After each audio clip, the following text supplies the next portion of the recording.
Morning, guys. How are you? How's everybody on this? It's a Thursday. I was gonna say it's a Friday, but it's not. It's a Thursday. And good morning to everybody. Thank you for being here. Thank you for being here. So let me go in. I know that Kathleen had an appointment, so yeah. Kathleen says hello to everybody. She has a physical therapy appointment. So well, there's people. We'll take care of it. But thank you. Kathleen had a lot to say. Please like and subscribe. We love Kathleen. Patricia, how you doing?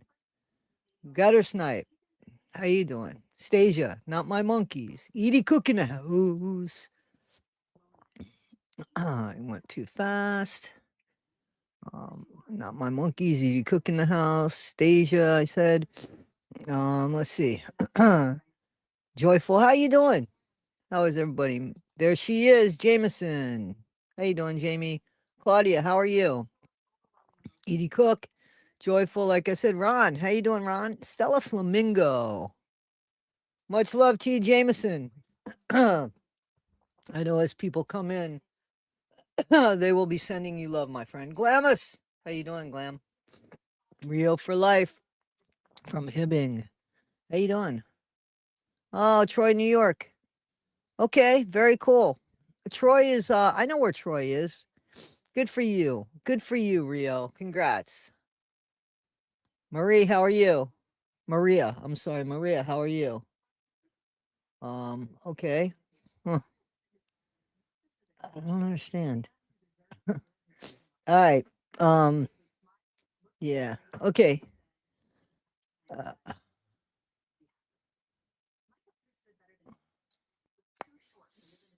so yeah, this is what Jamie was going through, unfortunately. Salem, Mass. How you doing? Welcome, welcome. Massachusetts, beautiful. I was in upstate New York for a long time. I love the mountains. You know, I don't get a lot of mountains where I'm at right now, but I'm going back to them. I got to go back to the mountains. I'm gonna end up in the mountains. I don't know if they're gonna be the mountains of Georgia, maybe the mountains of Tennessee, but yeah, I need mountains because I miss them mountains. So yeah, John A, how you doing? How you doing? Yeah, so Jamie's getting a lot of love, and that was a very sad, bad situation. And be up to Jamie if she wants to talk about that or not. Maybe it's something we could talk about on a Monday, or maybe it's something you want to talk about on your channel, Jamie.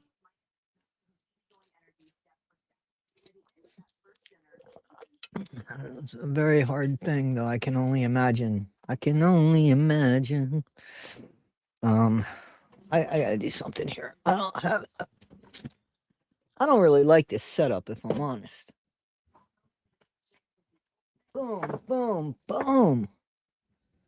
Buddy, please don't knock over my shit. Don't knock over my shit, Maz. All right. Well, let's see. We'll put my beverage, spring water. Don't want to be accused of anything. Spring water. I thought it was coconut water, but I grabbed the wrong can. Started drinking the spring water from Poland Springs in those big stainless steel bottles that they come in. That's got a different taste. Hits you different. Hits you different. And it's cheaper than Mountain, than that Liquid Death, which is really good, but just really fucking expensive. I can't afford it. All right, so figure we'll start in another minute or two. Couple minutes, I guess, because I'm always. Hey, Ligma, what's going on here? We're gonna start off with some Gypsy Rose gossip bullshit, and then we're gonna go into some news stuff and some entertainment stuff and a little bit of fun, because some of the stuff we're going over is dark. So today we're gonna do a Karen Reed update, which something I didn't even know what was going on. All right.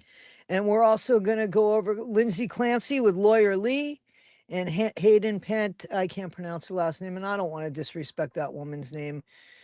Hayden, and some stuff with her boyfriend, a little bit of that. And I forget what else, to be honest with you. I forget what else. You poured beer into your spring water can? Well, okay. I don't do that for 'em. Oh, really? That's nice. I've been to Highlands Ranch. Been there, done that. Yes, I have.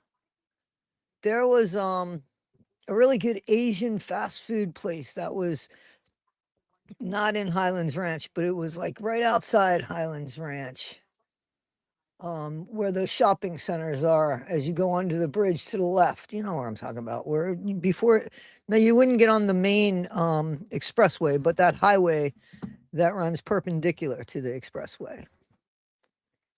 All right. Well, I think I'm going to go probably about an hour and a half today. So we're going to take care of this. And we're going to start off with some Gypsy Rose crapola. Why? Why? Because listen, she's going to make a grift and we're just going to talk about it for a minute. And we got some fun stuff too. I don't know where Monroe is. Okay.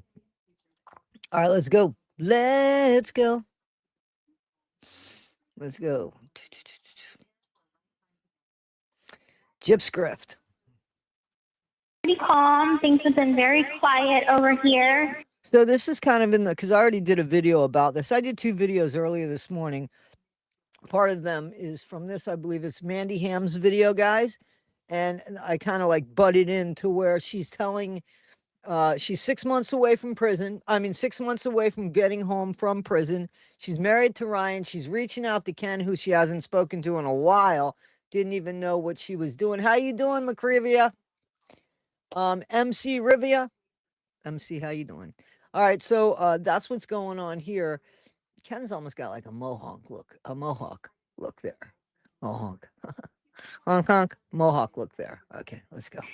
I've been increasingly. He's asking, you know, like, what do you like stuff that she's going to be doing for a living and stuff like that. You know, what's really funny is they allotted her to do something online for a living when the crime was committed online. Not really funny, just the irony of that is such a disrespect, in my opinion, for the unaliving and the memory of her mother. You know, hey, Missy Russell, how are you doing? More irritable with the people around me, and I've been clicking off. Yeah, I can't drink anything with like stevia in it, Claudia. I love watermelon, but all that stuff has stevia in it. I can't drink that fake sugar. That's a migraine trigger. All right, let's go. Okay, explain. Yeah, remember when she said the dollar store? Maybe I'll be a little clerk there. Normal prison stuff, you know, I'm over it. She's over it now. She's ready to get out. She don't even want to wait the 6 more months, 8.5 years for unaliving somebody. Kudos to you, Gypsy Rose Blanchard, you. You know, I'm very, okay, that's fine. I'm just very over it, and so all the bullshit, I just have no patience for. So, like a little while ago, they were being loud on the wing, and This call is from a correctional facility Now she's the same one that loses her mind with the blankie. and may be monitored and recorded. So, Yeah. so tell me about you. It doesn't seem like Ken's really interested, right? So tell me about you. What's been going And she's 6 months away. 6 months away from leaving. She's married to Ryan. That's where she's going home. on with you? Are you married yet? Nothing. No, I'm not Yeah. married. Uh-huh. I'm married.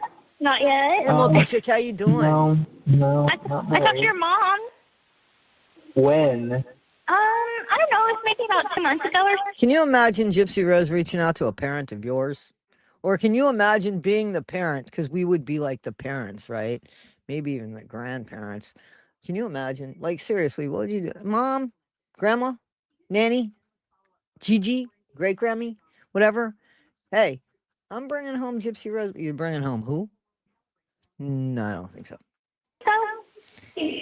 Really? Yeah. He sounds so Yeah, uninterested. I had lost her number. You tell me. Well, you never answer the phone. Wait. You lost my number. No. I lost your mom's number. I was going to say, you know you have my shit memorized. Don't lie. I do have your shit memorized. So Ken knows where he's at with Gypsy. He has no doubt that he will have, you know, that I think she's the conquest she hasn't been able to conquer. And so I think there's a few reasons why he won't put a ring on it and stick to that. He didn't even put the first ring on, right? It's not a, he didn't put the engagement ring. He didn't even put the engagement ring on. So Are you kidding me? I know everybody's screaming in my ear. Watch out, Mia, Mia, watch out. Watch out, Mia, Mia, watch out. Thank you. So I called your mom, and I caught up with her for a little bit. I'm like, I'm sorry I lost your number, and that's why I haven't called all this time. We just got caught up talking for a little bit, and she's like, girl, if you ever want to call me, you're more than welcome to. Yeah, but here's the thing. She's like, if you ever want to call me, you're more than welcome to, but I ain't gonna tell you shit about Ken. I was like, Yeah, she's so sweet, isn't She she? is. She is. You're Told her getting all about how I've been stick down. doing and whatnot. So we just got caught up talking a little bit, you know. But she was elusive to tell me how you're doing, of course. Elusive to say how Elusive. Ken's doing. Good for her. She ain't so elusive anymore, I gotta tell you that. Well, yeah, no, I'm good. I'm nothing is really. And the fact that she was talking to her. Like, I don't like that either. You know, I wish I had like some fun, juicy story to tell you, but I'm just I just go to work every fucking day. So I want you guys to stop. So here's a guy. I want you to stop for 1 second in the reality of this phone call, because this is the stuff that like fascinates me. So what's exposed right here, right now, is Gypsy, who's in prison, is having a more social life, seriously, and more freedoms, and can do more things than Ken, who simply is a fucking homebody. And you know what's funny is Ken is a homebody. That's still Ken. You know what I'm saying? I mean, he still is that guy that kind of likes to stay at home and stuff. But Gypsy is still that person too, where everything's got to matter. Everything where she's got to be. This behavior with Gypsy hasn't gone anywhere, and it's behind the scenes, as I've been saying for a long time now. You know what I'm saying? It's behind the scenes, and she's gonna fucking lose it. I'm telling you, God help this, please. If Ken leaves her, and her dad and stepmom take off and go to Florida, because that's where Mia is. Even if Rod is saying, even if they're having conversation about when I retire, if there's plans about them going there for holidays and shit like that, I doubt Gypsy's going to be invited. So there you go. What happens there? She does have shark eyes, Maria. She does. So that's something that's pretty friggin' scary. When Ken leaves her, My that's life, right, and Jamie. when I'm not Auntie, working, I'm how you just like doing, at Auntie? home and I just hang out with my dog. And That's it. This guy, he just wants to hang with his dog and just have a quiet life. And he realized, look at the drama that Gypsy from the fucking jail and messing with the outside. This isn't like jail stuff, honestly, because the first part of the phone call was how she got Brian involved with Ryan and had Brian go ahead and reach out to one of Ryan's exes or something. It was so fucking ridiculous.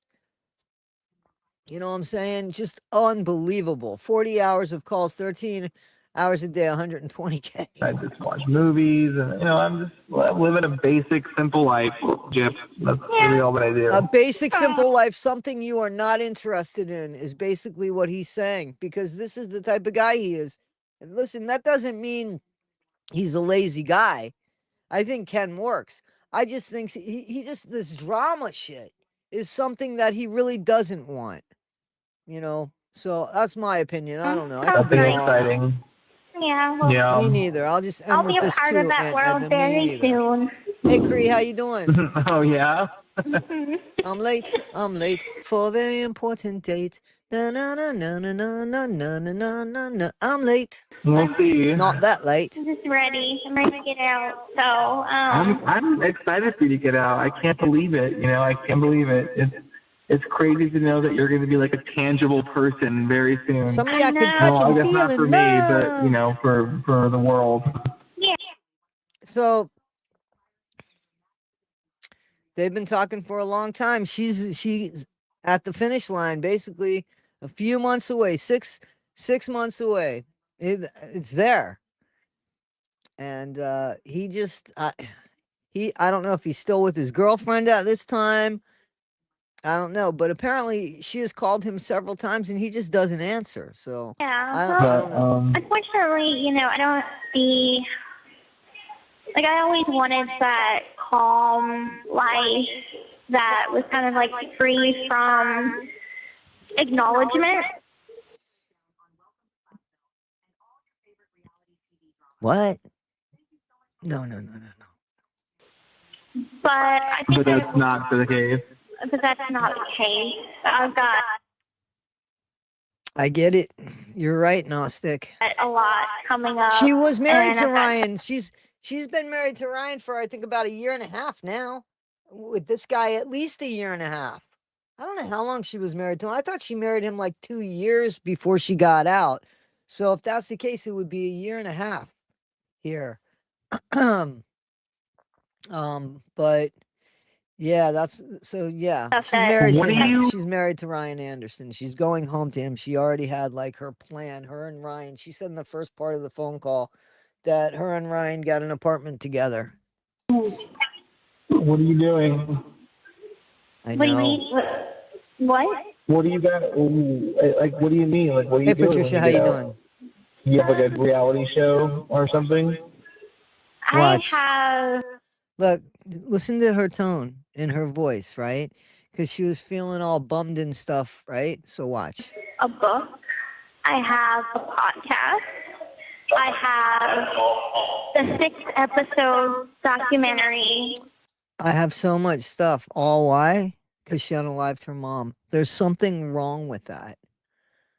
There's something wrong with that.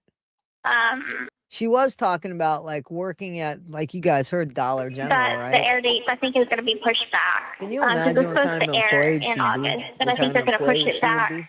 closer to my release. And I have 10 additional episodes post For release. what? For what network? So let's see by the tone of his voice if his voice changes.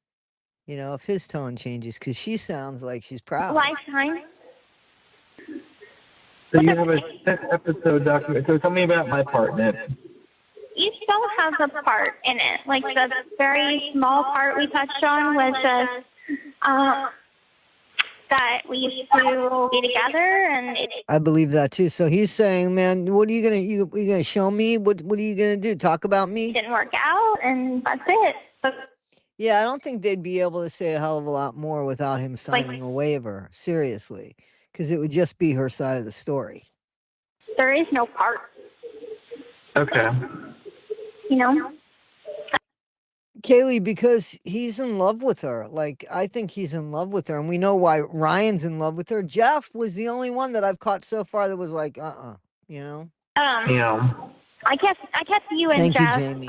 Jeff more out of the picture as respect to everything. But you know, what parts we do talk about, like, please know that it's not talking about you in any negative light at all. So Kathleen had a physical therapy appointment, Jamie. She's not here right now.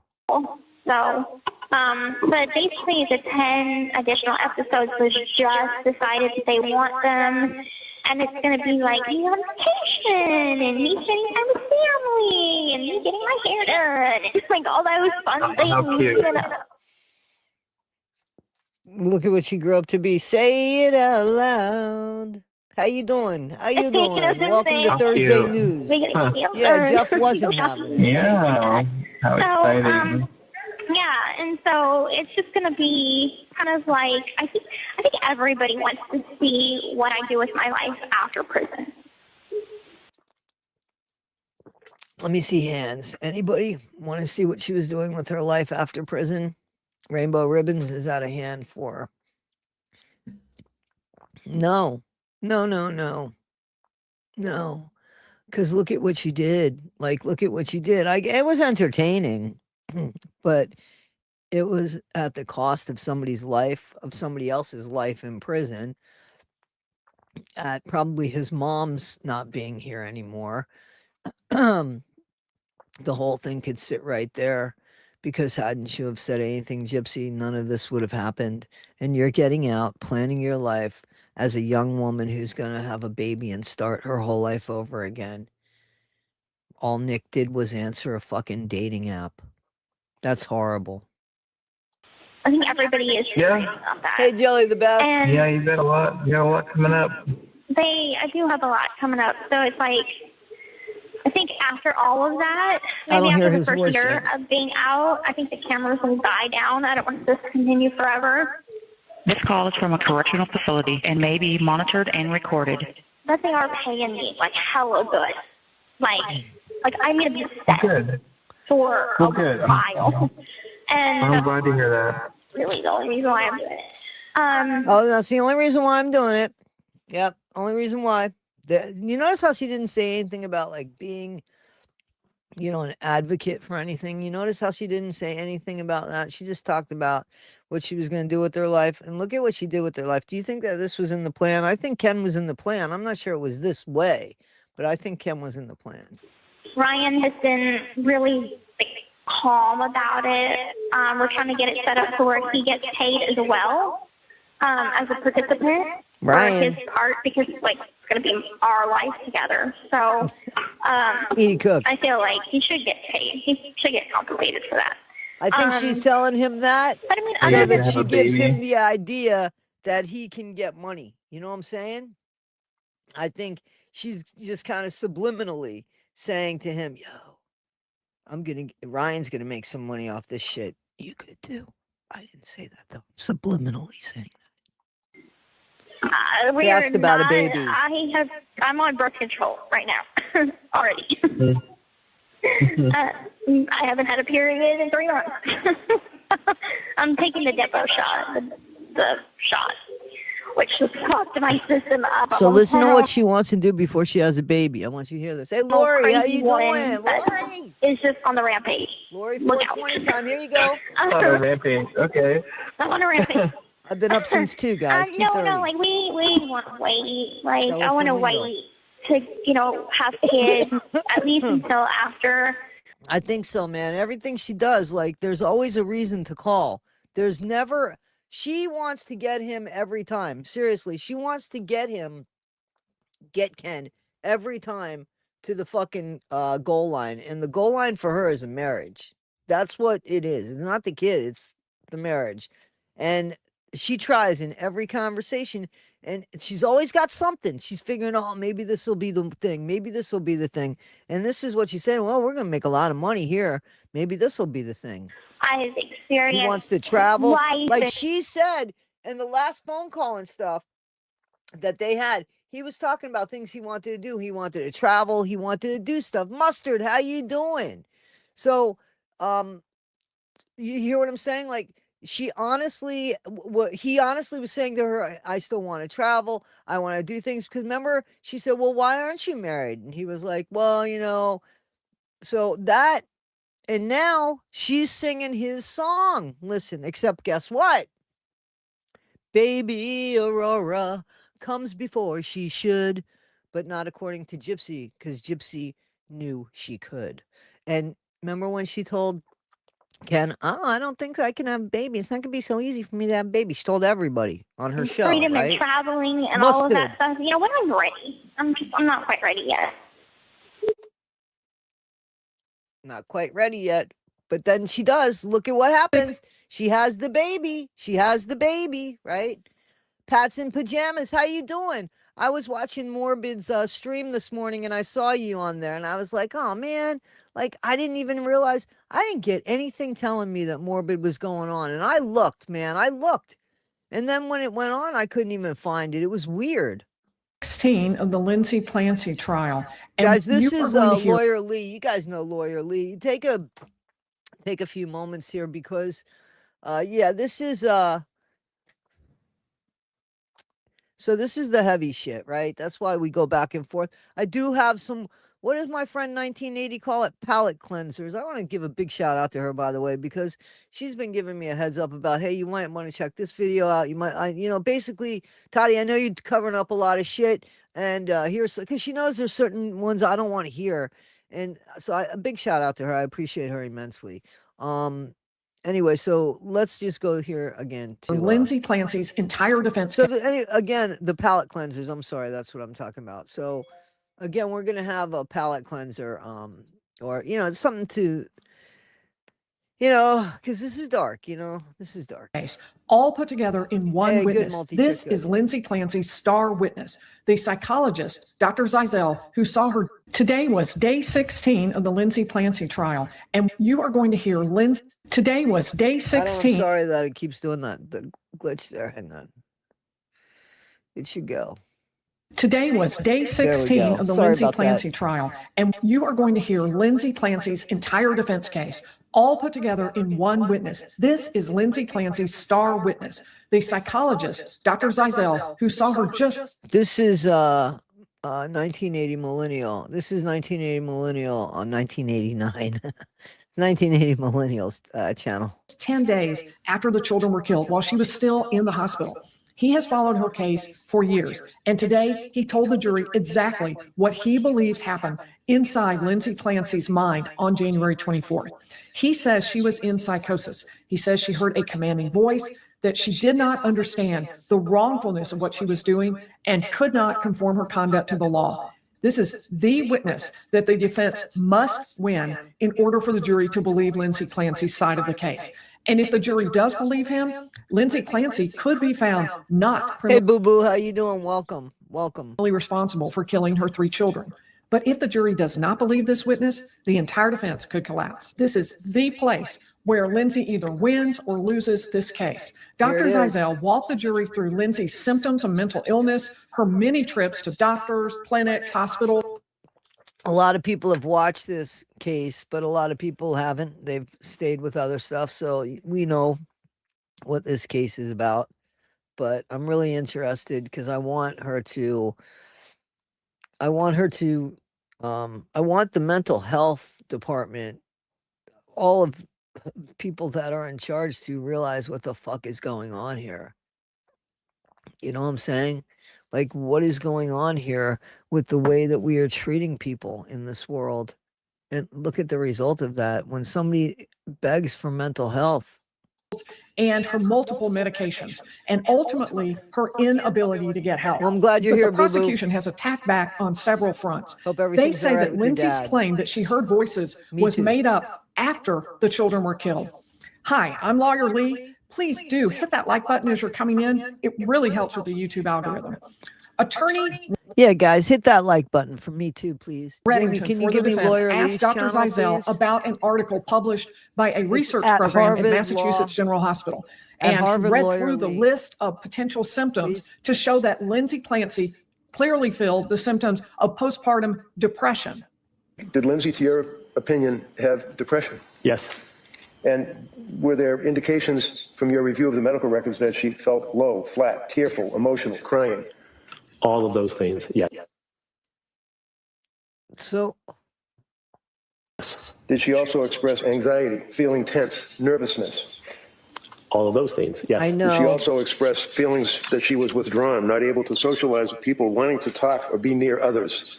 All of those things as well. Yes. She indicate that Thank you, Jamie. Hey, guys, this is Harvard Lawyer Lee. This is the stream we're grabbing it from. So, Lawyer Lee. she felt This is her tired, channel. heavy, without energy. Absolutely. Yes. Did she indicate that she was having a harder time taking care of her children? Yes. Did she I indicate agree. that she I agree, was Lori. having issues regarding personal hygiene, not bathing, things of that nature? Yes. But the defense believes that Lindsay's symptoms went beyond depression. She was in psychosis. Yes. That psychosis is critical to the defense theory because the jury will be asked to decide whether Lindsay had the capacity to understand that what she did was wrong and to conform her conduct to the law. The defense believes the psychosis means she did not have that capacity. Did she indicate By the way, guys, somebody got me this shirt, the Scotland shirt. I don't remember who it was, but one of you Scotland people, I think that you said just get it, like you sent me an Amazon thing or something. I forgot who did this. because you were like, it costs double if I ship it to you, so pick any one you want online or something like that. Anyway, thank you. That she had severe confusion and actually hearing or seeing things that aren't there. In her case, it would not be seeing. That Oh, would be yeah. visual hallucinations. Cats But in did she complain of pajamas. hearing things Yep. that weren't there? Hallucinations. Yes. Did she complain of thoughts and beliefs that were not within reality and that she was in a disassociated state out of reality? Yes. Did she indicate that? Did you observe that there were circumstances where she exhibited increased energy, activity, productivity, otherwise known as hypomania? Yes. Did she complain that she had racing Sorry, we're thoughts, sideways. We'll go a back quote to busy right now. brain, end quote, increased creativity? Absolutely. Yes. She was. And when she said in your review of the medical record, My problem with what you've written here, John A, is one, it's really long. So but the thing is that the doctors were incompetent, right? So absolutely. that she was having a busy brain. Well, why does she have to be incompetent? It's clear that the doctors were incompetent. So that's my feeling here. She expressed the fact that she would get confused and that she thought her brain was damaged. Absolutely. Yes, that's correct. Was she restless and agitated, unable to keep still, Yes. unable to sleep? Yes. Extreme. I mean, they're sitting here telling what kind of situation she was in. So maybe it's not that she was competent and faking it all. Maybe it's that they weren't competent because there's a trend going on here. I mean, you know what I'm saying? Extremely unable What do you to guys sleep. think in the You chat? see how Dr. Zeisel has put together all of the symptoms across the multiple providers that How you Lindsay doing, went to see Angie? and put those all together in one package for the jury. The doctor also says that even while she was in the middle of these symptoms, Lindsay knew that something was wrong. Dr. Zeisel walked the jury through the various doctors and clinics and hospitals where Lindsay Clancy went for help. She went first to a psychiatrist, Dr. Jennifer Tufts, and then also to South Shore, a perinatal clinic that was specifically aimed at helping women with postpartum issues. By December, Dr. Zeisel explained, I don't think that you're victim shaming, but I feel like the tone of the conversation, and I don't mean to call you out, but I'm just saying, if you're going to put it out there, I'm going to argue with it. When I see a pattern, that, I mean, there isn't anything that is showing that she was of right fucking mind. That's so.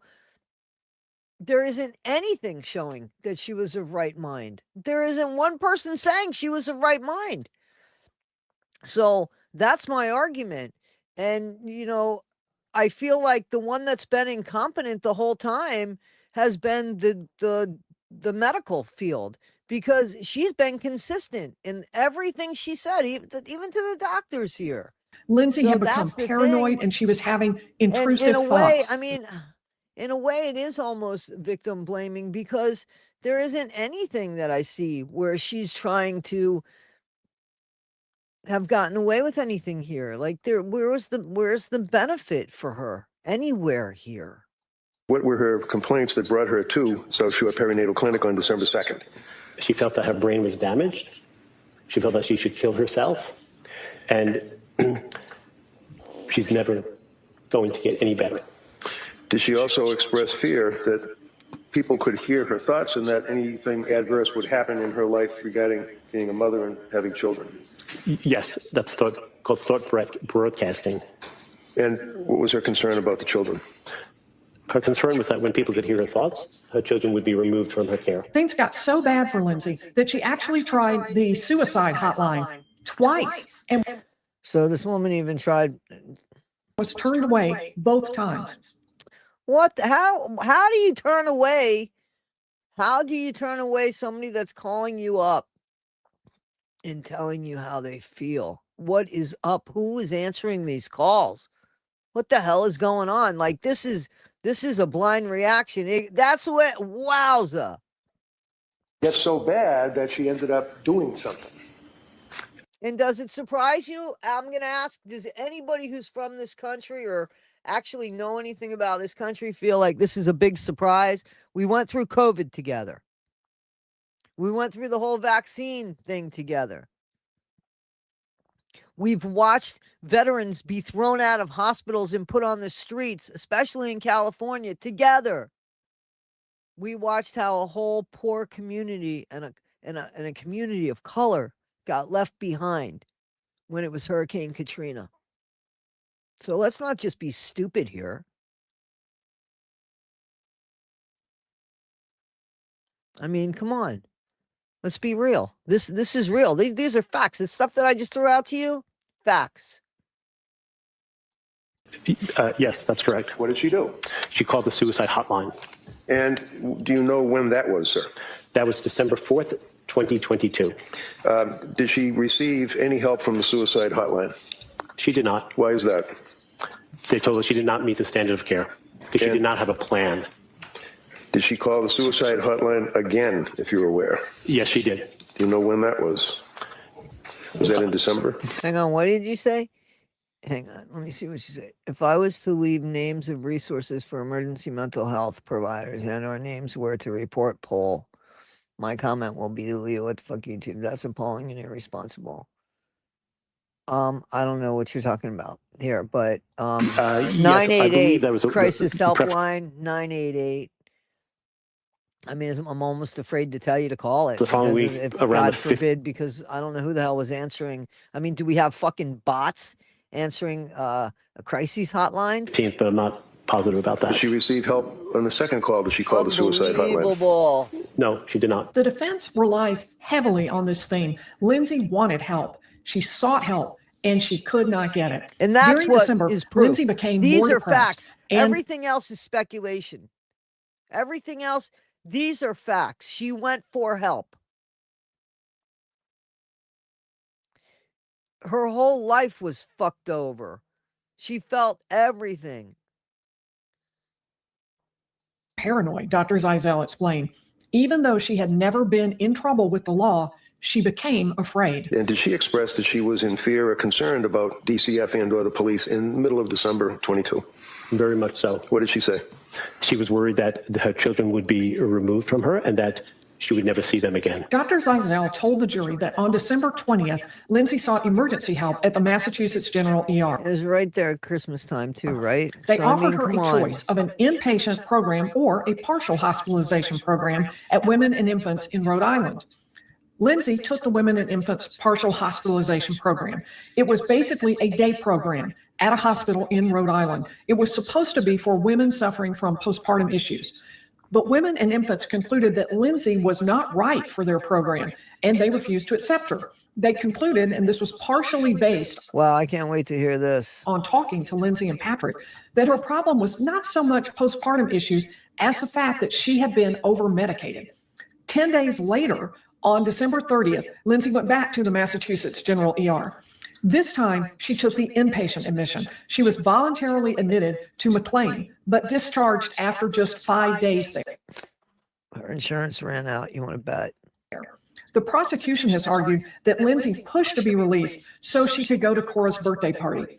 But the defense says it was fully approved by the McLean medical staff. Cleared her as well to be Okay, so if she wanted to go to her daughter's birthday party and come back, and they said, yeah, she's good enough to go, why is that a problem? And why does that make her any less psycho? I mean, because she could figure out when her daughter's birthday party was? I don't understand. discharged? Yes. That was not what is referred to as AMA or against medical advice, right? Yes. Yes, what? Yes, that's not AMA. It's not against medical advice. She was following hospital guidelines. She was discharged accordingly. And she wanted to go to her daughter's some function? She wanted to go to her daughter Cora's birthday party, which was held on the 7th of January. Despite the hospitalization at McLean, Dr. Zeisel says that Lindsay's intrusive thoughts kept up through the month of January. She wasn't just having everyday thoughts that we all have, reminding ourselves to do something, which we make note of, and then we move on. Intrusive thoughts are unrelenting. They don't stop. They're what we call ego dystonic. You don't want them. They keep interfering with your ability to get through the day.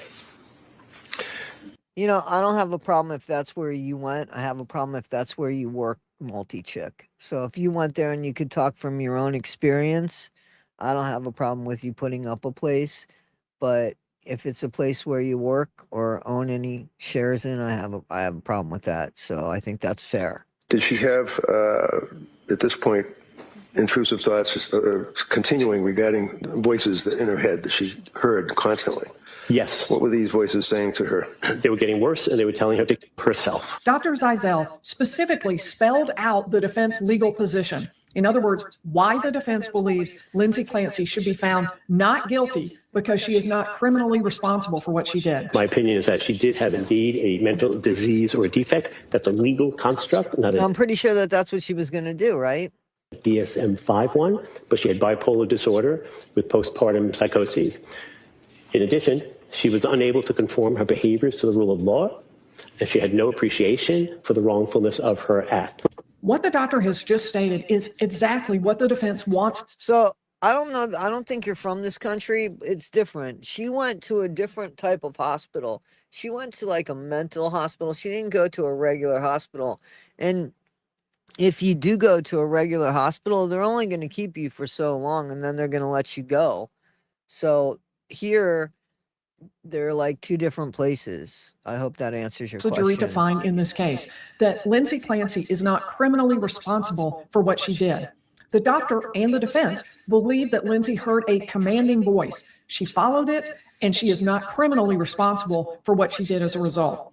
The prosecution believes that Lindsay was fully capable of You know how many like benzos she had? Thank you, Creed. Thank you so much. You know how many benzos she had? understanding what she was doing on the night of January 24th. They have asked. Yeah, to keep you sane, it costs a lot of money. But they'd rather you get out, not have a record, go ahead and have a gun. This is what our country does, Much right? every witness who took the stand about how she was acting during the month of January. No one, not her medical providers, family, friends, had any idea that she was in psychosis. And in fact, most of them thought that she was improving through the month of January. The prosecution takes that as evidence that whatever psychosis used to exist was gone. This was Lindsay making a choice, not Lindsay being compelled by a mystery voice that no one else heard.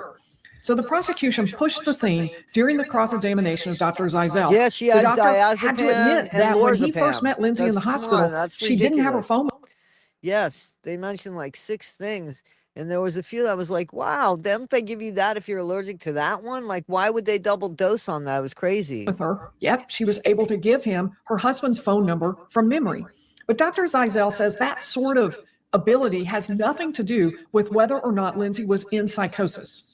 There's a setting on your breaker panel. I agree with that. So listen, we're going to get back into the Lindsay Clancy. There's more to the video, but it gets dark, right? So, got $1. Hey, brother, got $1. No, I don't work here, but I'll still help you. There we go. I needed a SD card. Damon Darlin. Card that was in a Got $1. CPAP. Like a memory card or Yeah. something? There's a 128 gigabyte. That should work. Does that look like it? Of what you Yeah, had? this in here. This in here looks about right. All right. What's your name, bud? Warren. Hartman. Warren Thank you. What's yours? Damon Darling. Damon. Philanthropist. Things like that. Oh my. Yeah, Hey, brother, Bob. got $1. Yeah, my meemaw left me an oil rig out in Austin, Texas. North Texas, huh? Yeah, it's tied up in a RICO investigation. But once I'm vindicated and released. There's a 128. Oh, he ain't let me finish, bud. It's okay. It's rhetoric. Pardon It me. is funny. We I'm like just going him to take on a the hit show. of it, bud. I didn't Must be some good stuff. know You know, that. I'm 10 years, 8 months sober, but I was like, forget it. I've got to have a hit. Yeah. Not me. Yeah. I just Oh, God. have some youth. Man, I smell it. Let me inhale it. I smell it. Let me Things inhale it. like that. All right, you going to go with that one? Yes. I'll buy it for you, bud. Oh, I got it. Yeah, let me get it. You want fixed income? Yes. Yeah, I'll get it. Ain't no shame in it. How are you? I'm good. See you all the time. Oh, do you? You single? No, my wife's still I thought he was asking the lady. He always asks the ladies. In the meantime, I think his wife films him. You sound upset, bud. No. He did it. He said, "You single?" No, wife's at home. You sound upset, Bob. I didn't mean Oh, to thank sound you. that way. Here you go, bud. 80. Thank you for shopping at that it? Yep, there's your receipt. You want a bag or? No. Okay. It'll be all right. Cool. Thank you very Well, much. hey man, you're welcome. I had a blast clowning with you and getting to know you. We got to do better, man. Just, you know. People smiling more, right? Yeah, people don't talk to strangers enough no more. We're all brothers and sisters, you know. Brother. All right, guys. So we're going to be back to Lawyer Lee. You guys all right in the chat? Let me check on you. Good. I'm glad you guys are talking about some stuff. It's listen, we don't care. We just, you know, I don't want to get political. And I'm not going to say that it was any one politician or any one party. This was humanity that gave up on us. That's my opinion. Humanity lost over us with a civilization because look at the way we treat each other. Look at what's happening. And especially I can speak in the United States. I can speak about the United States. It would be shocking to have the kind of crime that we have today. I don't want to hear, oh, it's social media because we get it firsthand. Social media, that's not true, in my opinion. Because if there would have been any kind of school, SHOOTING, when I was growing up, I fucking would have heard about it all over the news. Just like I remember seeing things about the Vietnam War, you know. I remember seeing things on the news. I remember when the plane crashed over the Everglades and the names of the deceased bodies rolled up on the screen like some sort of film credit that had way too many people in the fucking film. So I would have seen that. We would have been taught something. That wasn't even something we were taught. You know, we were taught, don't talk to strangers on the way to the bus stop. Don't talk to strangers on the way back from the bus stop. Come straight home from school. Don't forget. That's what we were taught. Kids now, we have watched and allowed the normalization of school SHOOTINGs.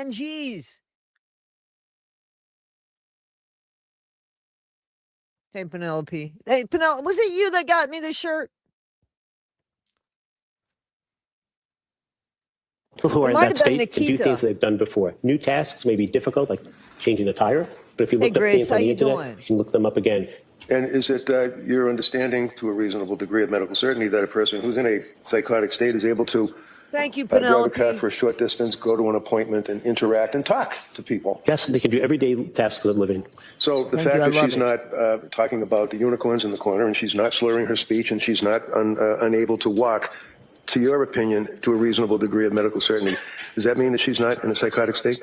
It does not. The prosecution pointed to all the very normal Man, doesn't that make sense to you, though? The more guns, the more shootings. No, that doesn't make sense to us here. We're idiots. And then you get this. This is one of my favorite arguments. Hey, Toddy, if you know the thing that happened in Idaho at the In-N-Out Burger, yeah. What if that guy didn't have a GUN? You mean the guy that started SHOOTING? No, the guy that stopped him. Well, I don't know. Let's rewind the tape. Let's go back to the guy that actually started it. But the problem isn't that. We can't rewind the tape now, right? Because they're out there. We have printers that make GUNs. We do. It's already out. It's like the toothpaste going back into the toothpaste container, you know? It's not going to happen. You're not going to get it back in there. So what do we do now? Like, what do we do now? And that's the question. You know, I don't know. things that Lindsay did during the month of January and even on the day of the killings, January I 24th, understand. in the hours before the children were killed. She built a snowman with the two older kids. She texted photos to her mom and to Patrick. She even ordered. I don't think that this woman was doing this for any special thing other than she was trying to do the best she could. Poor dinner. Lindsay. I But mean, the witness and those said kids there was and nothing the contradictory about husband the too. fact I'm that Lindsay sorry, the could do husband all too. of those things, Absolutely, but gutter still snipe. Where be you hearing coming? voices. Did she later in that day Google directions to a... Yeah. unfortunately, I think we'd have to start again, or God forbid, go through some sort of horrible tragedy. Remember how nice we were after 9/11? I mean, that's what it takes, unfortunately. I just don't know if it's in our culture anymore to be kind, if I'm honest. And that's sad. A restaurant. Because I'm still here. Yes, Is I that have something that a family person still can do here, when they're people I in that care type of about. a state? easily. Did the Yes. voices or the intrusive thoughts, to your interview and your understanding, abate or stop at that point on January 24th? No. Did they continue? You're Yes. good, Pats. And did she communicate by text with her husband about You just boil the shit. Don't you just boil it? getting dinner and getting something from CVS? Yes. And what was it? Was it Pedialyte? Pedialyte or Flexilax, it's a stool softener for her child. And that, Yeah, so she sent the husband to the store for this because the child had a problem, right? that's something that was prescribed by the doctor, right? Yes. Does that make sense that if somebody is in a state where they're having these symptoms, that they're able to remember that the doctor wanted the child to have Pedialyte, and she tells her husband to get Pedialyte? Yes, it does not interfere with that type of everyday. You see what I'm saying? It's like two different highways that are running what we think is parallel to each other. It's like the left brain and the right brain. You know what I'm saying? It's like she's got these feelings and these emotions, but she's got these thoughts that are almost like secondary. It's almost like short-term memory. How do you remember what happened here? But I don't know. The next day it's like, what? Huh? What happened? How do you explain that? Excuse me. Cannot explain that because that is way the fuck out of my pay grade. I don't have a clue, but maybe I could bring somebody on the channel that can explain things like that. Or if we know somebody, if you guys are interested. I mean, to me, I'm fine not understanding everything in this world, especially if there's no fixing it. Maybe if we understand it, we could fix it. You know, maybe we could take the hate out of people and the violence out of people. Maybe we can in some futuristic world. I don't know what to do about it now. Living. The prosecution has suggested that Lindsay is making up some of the so-called symptoms of psychosis. Specifically, they've suggested she It's really kind of didn't like, let me give you a good example. It's like we'll see somebody online and they're happy as hell, right? Or, well, when I say online, I should take that back. Like, we'll see a celebrity and they're happy as hell. Or we'll see somebody that, you know, we know, and the last time we saw them, happy as hell. And all of a sudden, it's like something happens. Or worse, you know somebody, or, you know, we hear about these stories with neighbors and friends that know these people, that all of a sudden these people live these second lives, not only by cheating on people, but maybe by hurting people, you know? So how do we figure it out? How do they,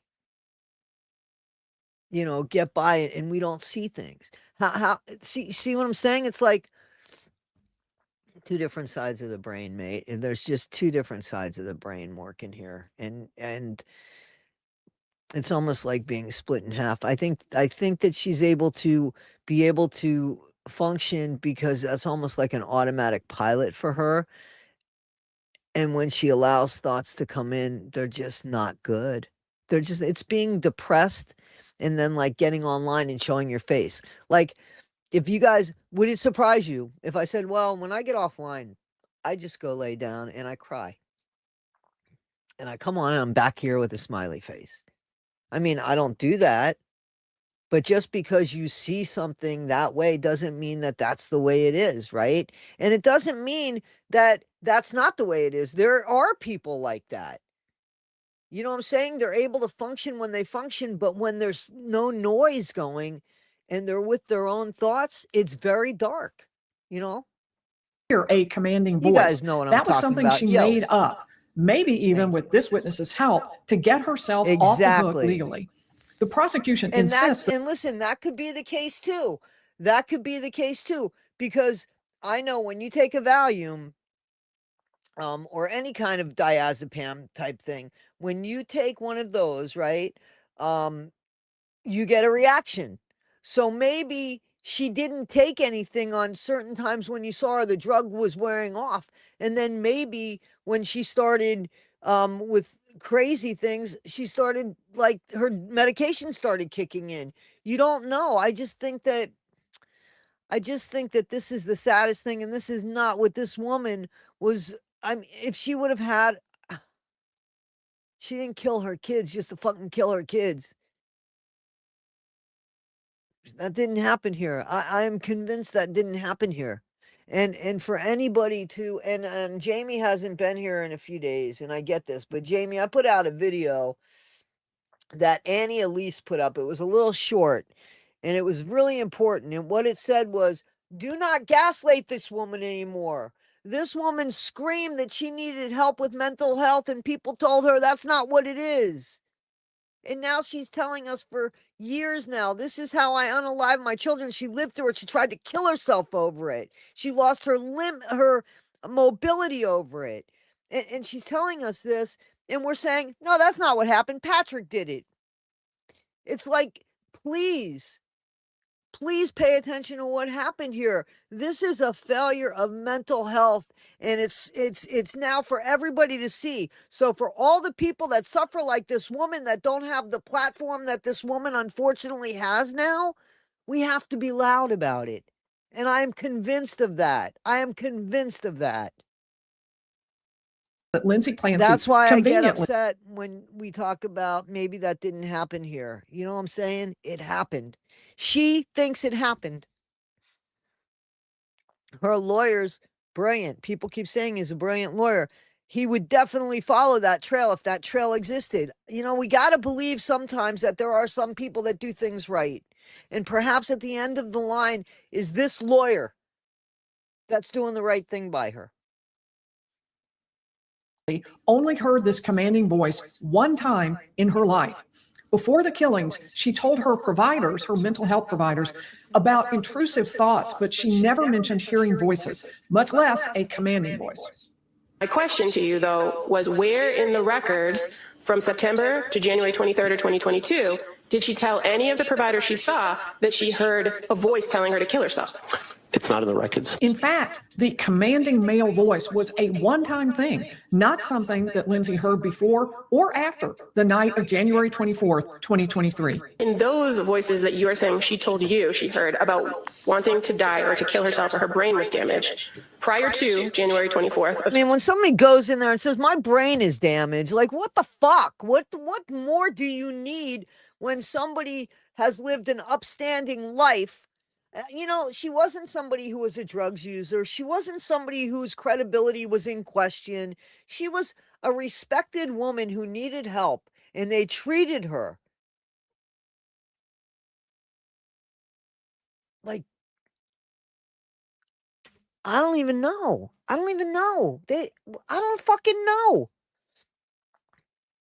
I don't know what it takes to get help here in this country. I don't know what it takes to get help for people that are begging for it, man. I just don't get it. 2023. It's heartbreaking. Did she say it was her own voice she could hear? It was her own thoughts. She did not identify whose voice it was. Fair to say the only time she specifically said she heard a male voice was when she recounts the events on January 24th of 2023. Yes, that's accurate. She has not heard voices since the event took place in 2023. And you've now testified that over the course of a period of time that she did hear voices, right? Yes.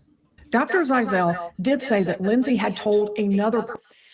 Well, I guess I wouldn't have stayed if you're asking me, but I honestly feel like he felt like everything was good. He probably did ask her, you sure it's okay? And she said yes. And obviously there were moments when things were okay. I don't really think that there's anybody to blame here except the doctors. I really, I just don't. I don't know. I didn't live in the house. The guy worked from home.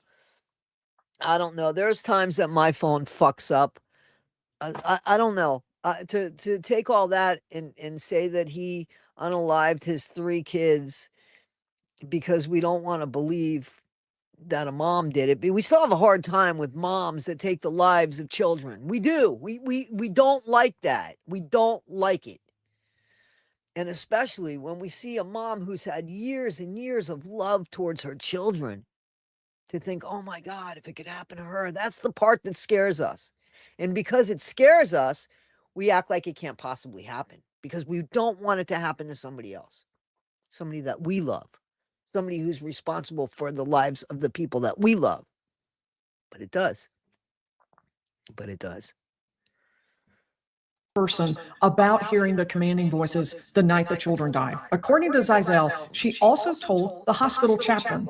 She spoke to a chaplain named Sheila Kavanaugh, who I spoke to. Dragons, she told the doctor the same thing. He's got a day. You can go. He not on my channel, because I started covering this a little bit later than that.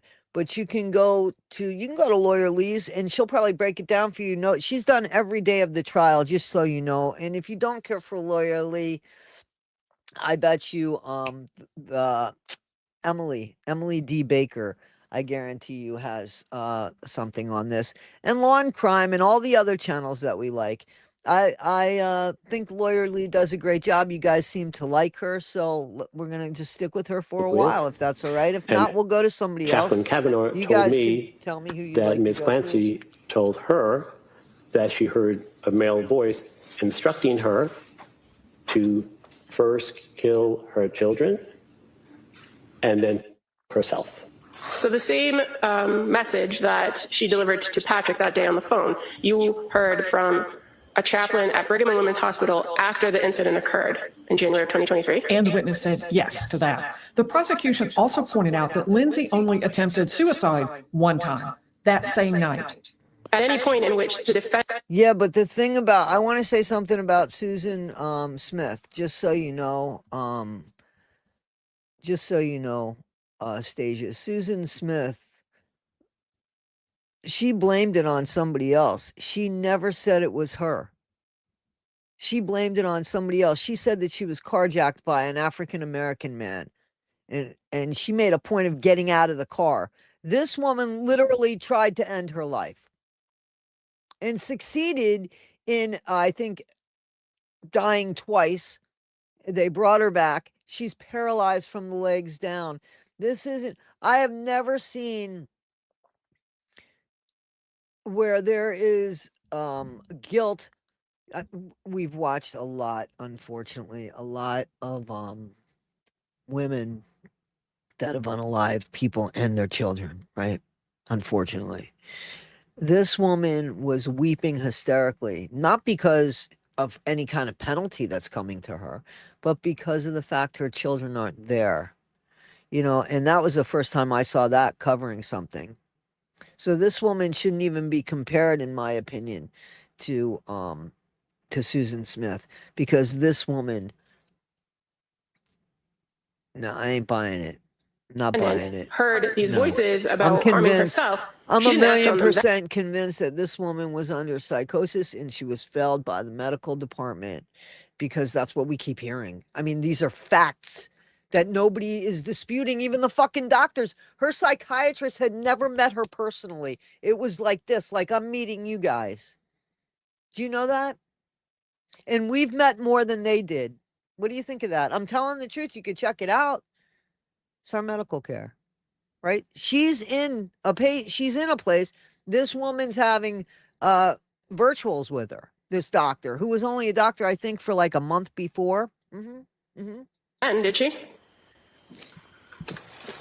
That's correct. Yes, she did not Hey, act on those. Cree, you leaving us? She sought help Hey, instead. Grace. In 3 years, she's never made an attempt to harm herself, has she? Other than January 24th of 2023. No. But there could be an explanation Creative. Have a for good why day. there Thank has you. not been another attempt after the children died. In Tewksbury, has there been a concern of suicidal ideation? Yes. And what, as a result of that, SI, as counsel kept repeating to you through the records, is her status at Tewksbury? She's on a constant one-to-one to ensure that Ms. Clancy doesn't take her own life. The prosecution would like to paint Lindsay as cold to what happened to her kids. when she first called Patrick about 10 days after the killings, he says that she talked about what she was going through and what had happened, but she didn't mention the kids. Dr. Zeisel overheard that same conversation, and he had to agree with that. But in that subsequent conversation that you were a witness to where they were speaking on the phone and she told them about these voices or explained about the voices, did she ask about the kids?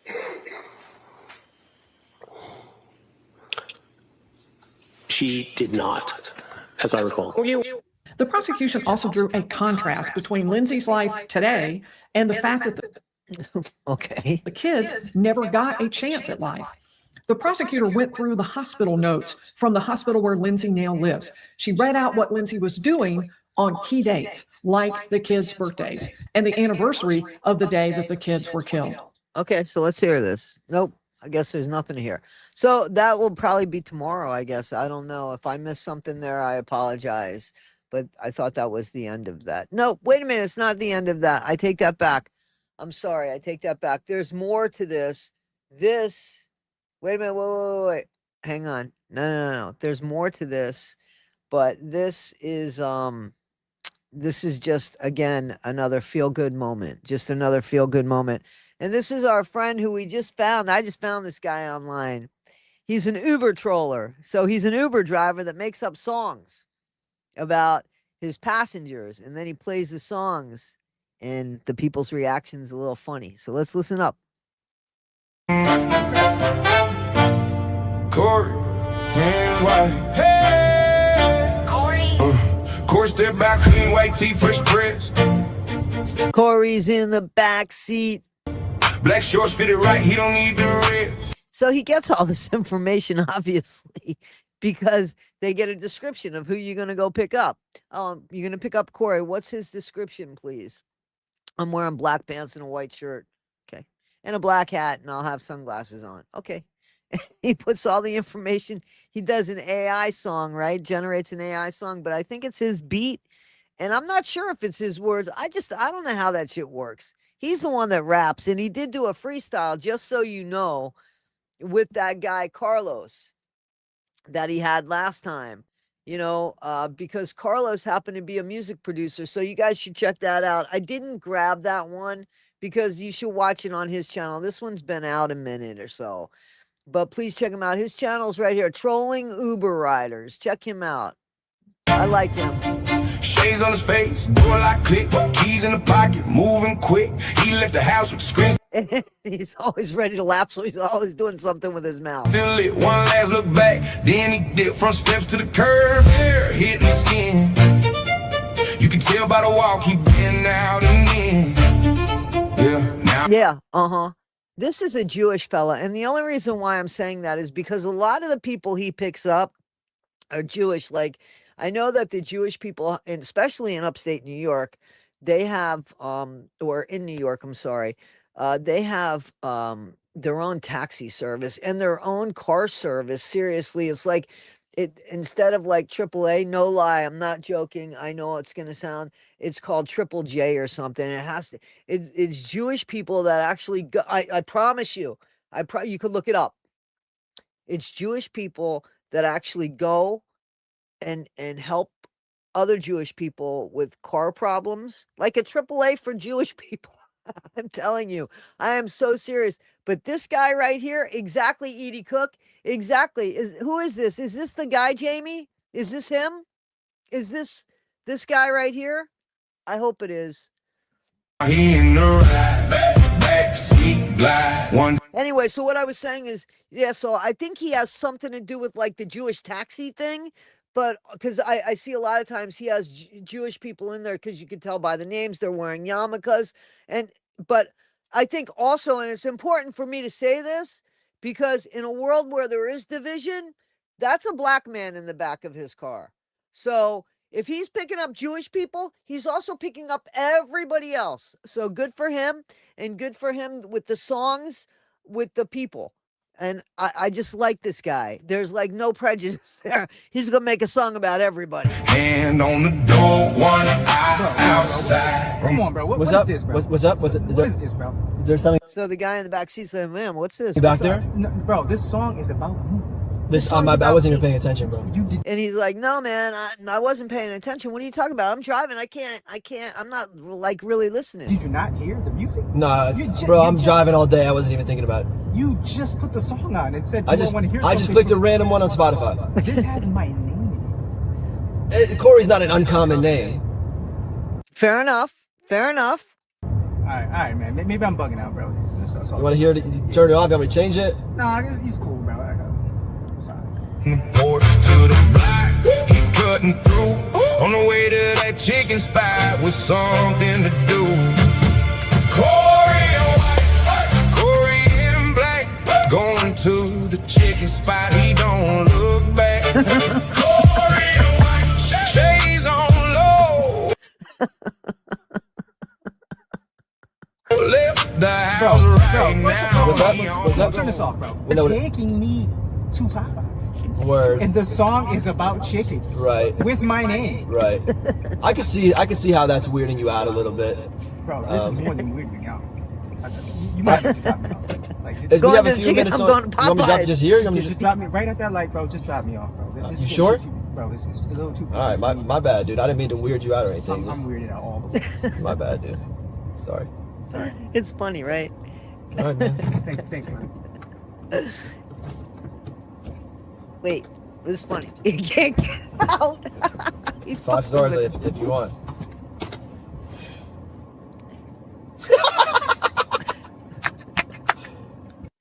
All right, so hopefully that made you laugh a little bit. Yeah, I like this guy. He's fun. I like this guy a lot. Let's get into it.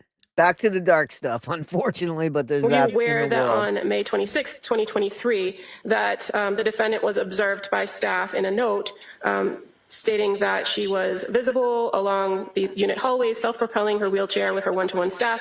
She had a visit with her mother who brought dinner for her. They ate and played games during the visit. Are you aware of that? Exactly. 3 years ago and a few months. I don't know that. I don't remember. That would have been approximately 4 months after the incident and on the date of Cowan's first birthday, right? Yes.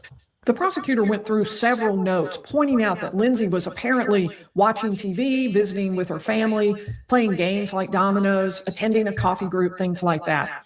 It was pretty good cross-examination, I thought. But on redirect from Lindsay's attorney, Dr. Zeisel pointed out that Lindsay is not exactly... Yeah, I know that, but I don't think that man was Jewish. You know, I could be wrong, but yeah, I'm aware. I am aware of that. It's not common, you know, and I only know that, you know, maybe it's a lot more common today. But, you know, I don't know. Living I think he's actually picked up everybody. Brand life. Extremely well regarded and well liked on that unit by everyone. Overruled. How about in reviewing the records? So you see, she was well liked by everybody. This woman was a good woman. I didn't hear that she's laughing and partying and having a good time while she's in the Tewksbury Hospital. Did you see anything like that? He's an Uber driver. You know what I'm saying? Like they called him to come and pick him up. So he found out all of the what's the word I'm looking for? He found out all of, you know, the description because he's an Uber driver. That's how he's able to get the song ready before he picks up that person. So it's not a stranger to him so much. Lindsay Clancy has bad days and worse days. Eddie and the Cruisers. When you speak with her and meet with her, doctor, has she ever mentioned her children? Because apparently, according to the questioning that you underwent, no, you cannot get out of an involuntary hold. No, you can't. If you were put in there, you can't get out of it. She does speak about her children. What did she say? She really loves them and misses them and thinks of them every single day, almost every moment of the day. The prosecutor also showed a video of this witness, Dr. Zeisel, giving a press conference back in 2023 alongside Lindsay's attorney, Kevin Reddington. I would think so too. Basically, Dr. Zeisel said something pretty similar to what he says today. I'll let you hear it for yourself. The sound quality was horrendous during the live broadcast of the trial. this was essentially unintelligible. I'm pretty sure he's the one that writes the words because I did hear him freestyle. I put it through a processor and jacked up the sound to maximum to give you a chance, and I've added subtitles. So hopefully you'll be able to hear it. Okay, thank you. We're going to take another short break. We got some dog love here, and then we're going to end with Lawyer Lee. We got a few more stories, and then we'll be done. Those. So this is Dogs at the Bitch. Oh! Oop, that dog bit her on the butt. Bit her on the butt. Yeah, that's where I said the word palate cleanser from. Yeah, that's where I got the word from. Whoa! Look at that dog. Make a hole. A hole for what? Those are such cute little dogs, those dachshunds. More Long-haired digging. dachshunds. Like, what do you expect, seriously, with a dog at the beach? That's what they're going to do. One of the first things they do. Even. Whoa, whoa, whoa, whoa, whoa, whoa, whoa, whoa, whoa, whoa, whoa. Whoa. Milo used to do that to Hero all the time, and I used to say, Hero, he's going to get bigger than you one day. Hurry, hurry, in here, in here. Drop it in here. There you go, good girl. Oh, shit.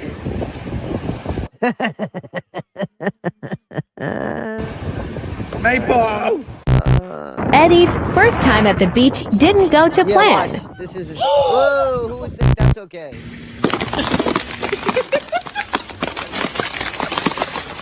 Milo does that shit. Look at that. There you go. Look at that gorgeous, gorgeous dog there. Look at that. Look at that. Isn't that a beauty? That's a beauty. Boxer coming. Boxer coming. Woo! Back to the Lindsay trial. Back to the Lindsay trial. Individuals who can present as being lucid, linear, and clear thinking do not make those people not mentally ill. They have the capacity for, on occasion, to be able to do things that they've been doing for a long period of time. When you have delusional thinking, fixed beliefs that are unchangeable, and hallucinations, namely command hallucinations, telling you to do things, telling you to do things that are malevolent, and you believe those voices that are telling you you need to follow what they say, that's when things go downhill, behaviorally, psychiatrically, and familially. And that's what we see in the most tragic of cases for individuals who could be healthy and normal, and quite frankly, because they're paranoid and worried about what others think, they hold back on what they share. And in some cases throughout the country and the world, these are people. So it looks to me like he's not, he's doing some sort of discussion When here they with this guy. function well, but because they have the onset of command hallucinations, which they adhere to, and they believe the voice that they have to do Gary something. Lucas. That's the tragedy. I was not able to get the subtitles to work for the middle section. I'm going to read for you from a transcript that I have prepared based on what I think I hear. And individuals who can present as being lucid and linear and clear thinking do not make those people not mentally ill. They have the capacity to, upon occasion, be able to do things that they've been doing for a long period of time. When you have delusional thinking, fixed beliefs that are unchangeable, and hallucinations and command hallucinations telling you to do things that are malevolent, and you believe those voices that are telling you you need to follow what they say, that's when things go downhill. Behaviorally, psychiatrically, familially, that's what we see in the most tragic of cases. And for individuals who could be healthy and normal, and quite frankly, because they are paranoid and worried about what others think, they hold back going for care. And in some cases, throughout the country and the world, these are people who one day will be functioning well, but because they have the onset of command hallucinations, which they adhere to, and they believe the words that they have to do something, that's when tragedy occurs. The prosecution suggested this showed the witness had confirmation bias. Early in the case, Dr. Zeisel was standing beside the defense attorney. So I know a lot of people, when they hear this, they think maybe about the Valo Daybell. No, I don't agree with that either. I don't think so either. I'm not sure that woman, I think she's crazy, but not crazy enough to, she went on and lived and just, how come for her it wasn't a better place to go, but it was a better place for her kids, right? And defending Lindsay. Clearly, the prosecution says he decided early. And listen, there are a lot of black Jewish people. I don't want to get into that. I'm not going to debate that. It doesn't matter. It's fine. On what he thought happened, which could make it very difficult for him to change his mind, even if he did receive new information. He's not an unbiased witness. Opus, how you doing? Personally, I am completely unpersuaded by that argument. He did not exactly state an opinion about Lindsay specifically, but to me, it would not have made a difference if he had. That is how the expert witness system is currently set up. Both sides come in with experts who just coincidentally happen to agree with them. The prosecution's argument is more an indictment of the expert witness system, not Dr. Zeisel. I guarantee you the prosecution will only put up experts who agree with the prosecution's side of the case. But for people who are less steeped in the expert witness system, the argument could go either way. The press conference could show that Dr. Zeisel was consistent and stuck to the principles he laid out early on. That's the defense position. Or it could show that Dr. Zeisel committed to a point of view early on. Today, the judge also heard a defense motion to bring in a social worker as a witness. The judge allowed the two sides to voir dire, or ask questions of this social worker outside the presence of the jury. That's interesting. The social worker worked for several years at McLean and now has her own business. Don't forget, remember that TikTok woman? The woman that worked at McLean for like 7 or 8 years and broke down exactly what the people meant by what was said. I had that online. Remember that? The defense found her because she put out a 10-minute TikTok blasting the prosecution's cross-examination of Lindsay's husband, Patrick Clancy. Patrick had testified that it's considered real, but it wasn't something we talked about, right? So because of that, the shame, the stigma. McLean did not do much for Lindsay during her 5 days there. It was over the New Year's But there's always been fucking psychiatrists, right? weekend, and he said they had a skeleton Figure that one staff. out. Patients sat around and did coloring, played with clay. Not exactly the high-level mental health intervention that Well, we saw it though, but we saw it. We saw it. someone like Lindsay Clancy needed. The witness said he was Sorry right, about that, and the my prosecution friend. Calamine insinuations were motion. unfair. But ultimately, the judge decided he would not allow the social worker to testify. She left McLean a full year before Lindsay got there. Plus, McLean has now turned over records So see, she just said that, about right? holiday staffing and programming, so the defense can use those, the judge That's fine. That's fine. As long as they get the truth. said. The judge then excused the jury early, saying an unforeseen circumstance, we don't really know what, had come up. Attorney Reddington told a Fox reporter that the defense may so we'll rest get into tomorrow. the next After that, the story state here. will be Guys, I begin believe its we got rebuttal some case. Karen Reed This stuff case to come is up, but winding there's more up, stuff as not well. down. Please subscribe because you don't want to miss a Lawyer Lee, check day of her this out. case. And please hit that like button. I'll see you tomorrow. Hit the like button for me too, please. Fun stuff. All good if I eat in your car? Uh-oh. Here he is again. Uberman. Appreciate it, man. Thanks for asking. Going to the Fort Lauderdale airport, all right? With a good Fort Lauderdale Airport. Been there several times. 90s old 90s school. rap. Yeah. Okay, I like 90s rap. Probably 8 miles from where I live. Yeah. If it, maybe 6. Elon stepped out clean at the office. So Elon, that's a unique name, right? Gray dress, pants pressed like he meant business, sir. Checkered shirt and color, young. Checkered shirt. I'm walking on top. Watch on his wrist, and he never even stopped. Something Bro, in his what hand, is he this, took man? one Bro, what is this, man? last bite. Hot sun on his shoulders in the day. What is this? Just something else. So this guy's from Florida, I reckon. Cab door shuts off. One more little errand, and he's lifting off. I'm glad Pat's in pajamas. Bro, going to the airport. So this guy's like, whoa, my name's Elon. I'm dressed just like what the song says, and I'm fucking going to the airport, man. Too bad it didn't say anything about him eating in the car. He didn't know about that. Dude, I swear it said my name. Then it says something about going to the airport, man. He's on the move with a quick bite left.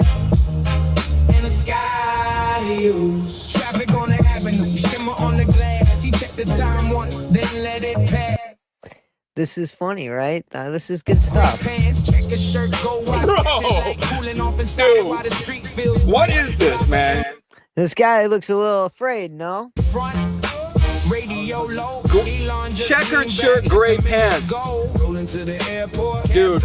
And I'm going to the airport. My name's Elon. Pull over for a sec, dude. Pull over for a minute, man. Something don't feel right here. I don't understand what's going on here. This is weird, bro. I don't know, man. This is some weird stuff, bro. You didn't make this song. I don't know how to make it. How would I make this song? Are you guys talking about what I said on man, okay. I don't know anything about our bodies or where children come from. Guys, I was talking about a different HOLE that Ryan kept referring to, right? But okay, my name is Elon, dude. What the hell is this, bro? This guy's afraid and he's in Florida. I ain't mad at him. Nah, yo, just stop the car, man. I talked about a C-section, about flipping over and having a C-section in the back. Because that's where they come from, right? Ryan was very interested in Gypsy's backside. We heard that so many times. So, yeah. This is weird. This is the weirdest shit ever. Okay. So that guy wants to get out of the car because he's in Florida and he knows, listen, man, there's 3 sides to Florida that are covered by the ocean. I want to get the F out. So hopefully he's not so far from the airport, but I don't know. Yo, what the hell was This guy's hysterical. Okay, so guys, where does this guy work? He's an Uber driver, apparently. It seems like Fort Lauderdale or that area. You can look him up online. Please check him out online. Jamie put the link up. And if you go back, you could just see, like, his channel is called, what is it? Trolling Uber Driver. So just look up Trolling Uber Driver, and you'll see him.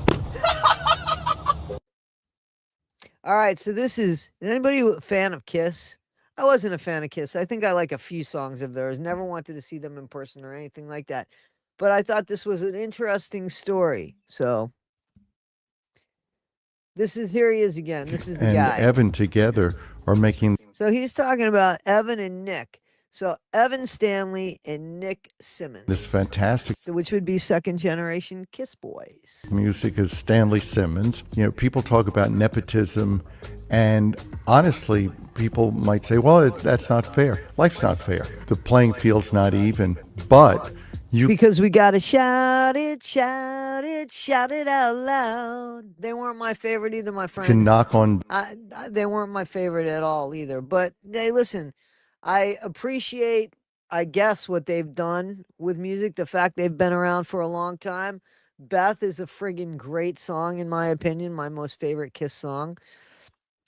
And but this is a second generation, and I think that this is cool. And these guys have been together for a long time, Gene Simmons and Paul Stanley. So kudos to that alone. Doors and maybe introduce your children, which everyone does.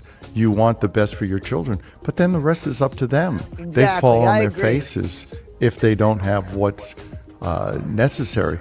And I think our children have always known that trading on nepotism or trading on what we've accomplished will get them nowhere. All right, so that's their little song there. I'm not gonna play it because I don't want to. That came from you. I couldn't be more proud. They've taken whatever is in their DNA and crafted something that's really, really credible and something I listen to with incredible pride. They grew up together as little knuckleheads and watched dads at work. Listen, man, I know people that, if you ask them about their youth, Kiss is enormous for them. So, the heavy metal glam shit.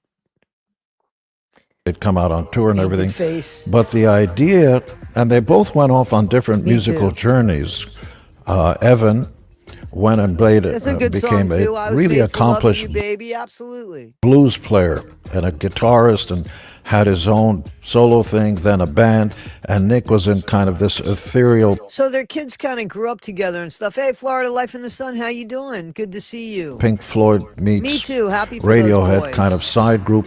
And then one day, Evan came over to Nick's place and strummed guitars, and they had this kind of epiphany, this kind of like, wait a minute, this is a good sound, and then started writing songs. We could talk about them all day. They'll make their own path. Nick, Exactly. I think that's a true thing. I love that. I love that. And here you go. Here's a fun. This is fun. I think I had to pull the music down. Maybe I had to pull the music down. I thought this was a great feel good. Yeah, I had to pull the music down. So, you know, when you go and see the military, which I didn't know, I don't have a clue, but, and you can't do anything until they touch you or something, right? Yeah, Simmons Family Jewels or something like that. I think so.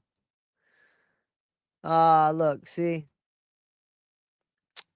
You gotta say thank you for our service, man. Look. That makes you feel good, right? This is that feel good stuff. This is that feel good stuff. I think that's wonderful, man. So when the world goes to shit, we need moments like this.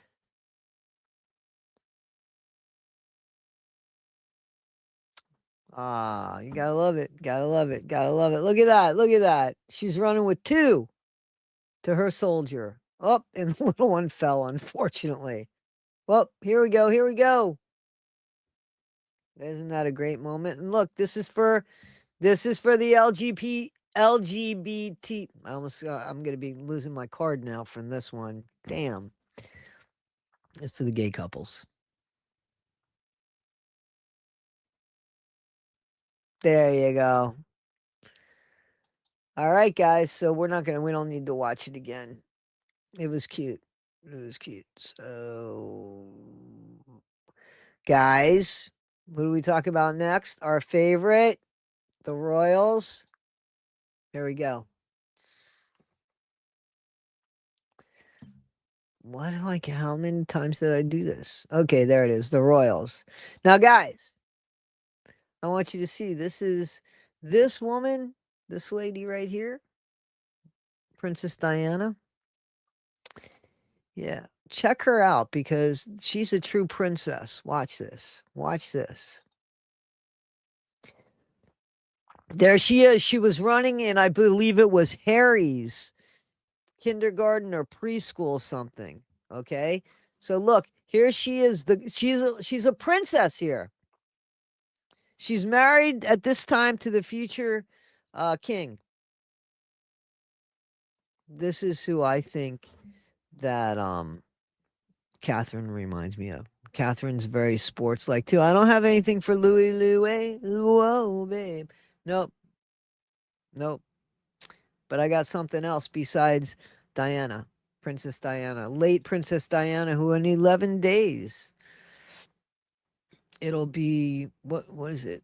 39 years? Is it 29 or 39 years? Unbelievable though, right? Boom. She tried, and they didn't let her win either. Yep. No, she was somebody that loved to touch grass. She took her shoes off a lot. Harry and Meghan are moving back to the UK. I didn't hear about that. What I did hear, just so you all know that are trying to, I know, 1997 in 11 days. Just so you know, I did hear that William and Catherine decided that, hey, when daddy goes, there's only going to be one house that's going to have the servants, one house that's going to be kept. The rest of you bitches got to fend for yourself, basically. So, and I heard that maybe Prince King George, King Philip, yeah, okay. Damn, his name just left me, believe it or not. King Charles, okay? King Charles wasn't happy about that. So, but I didn't know that they were going to move back there. So, anyway, let's continue onward. Look at how excited she is about picking up her kid, man.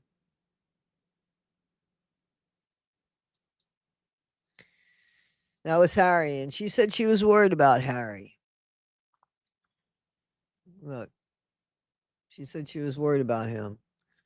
So now I want you to check out the Future King. We're going to let the music stay in here and hope it doesn't become something that's an issue. You ready? There he is, Prince William. He's in the middle, guys. Prince William is in the middle. The song being played is Sweet Caroline. He's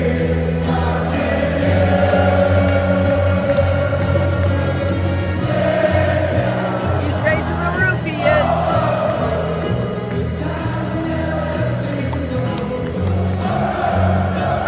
So good. So, guys, that's pretty fun, right? Right. That's our Future King. Gotta love him. Your Future King. Listen, I wouldn't mind him being my Future King. But I wanted you to see this real quick. This is just a minute and a half of what they say will save Lindsay.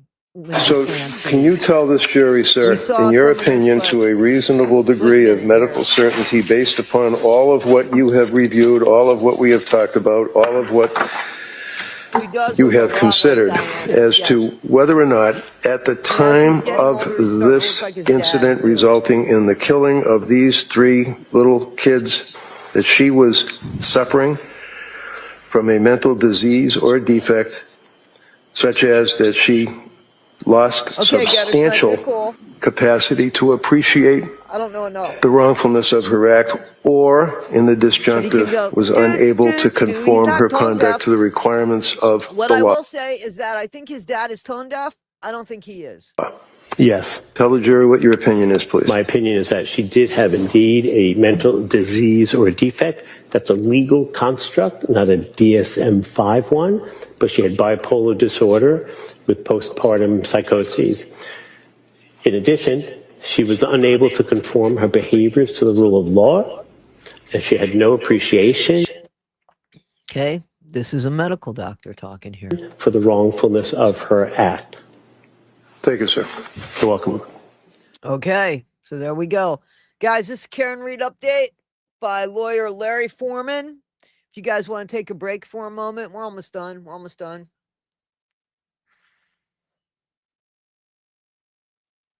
Anybody want to take a break? Okay, let's keep going. Let's keep on, keep on, keep on. Keep on, keep on, keep on going. Well, hello, everybody, and welcome back to Buckle Up. It is I like Larry Foreman. Folks. I discovered him on my own when I was looking at the Karen Reed trial. Today, we are going to talk about the latest antics by Judge Gilday. Oh yes, just when you think it's not going to get any worse, it continues getting. Did anybody find this interesting at all? I found it interesting, especially when social media came into play here. You know what I'm saying? When social media started making a difference, it made a huge difference on this case, I think. Worse. Turns out, if you remember, just a few days ago, I shared with you guys a video where I explained that Karen Reed and her counsel filed a very specific motion with I don't know what you're talking about. The judge for this? For the Karen Reed thing, here, this is what they're talking about right here.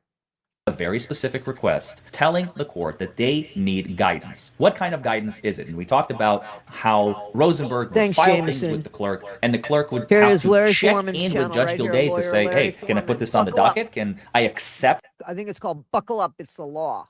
It is. See the little thing over his head over here on his right shoulder, his right shoulder? This filing, and Judge Gilday would say, nope, not accepting this filing, send it back. And so it doesn't even get docketed. So now you as the attorney, you're filing things. It's literally a 50-50 whether or not it is actually going to be part of the record. It is actually going to go in front of the judge. That's insane. That is literally a gatekeeping function that does not belong to the judge. He should not be the one doing it. He does not get to call the shots, and yet he is. It is appalling. It is absolutely despicable. I don't know why he's doing it or what his particular motivation is other than being drunk on power at this point. So I don't know, again, I don't know much about this.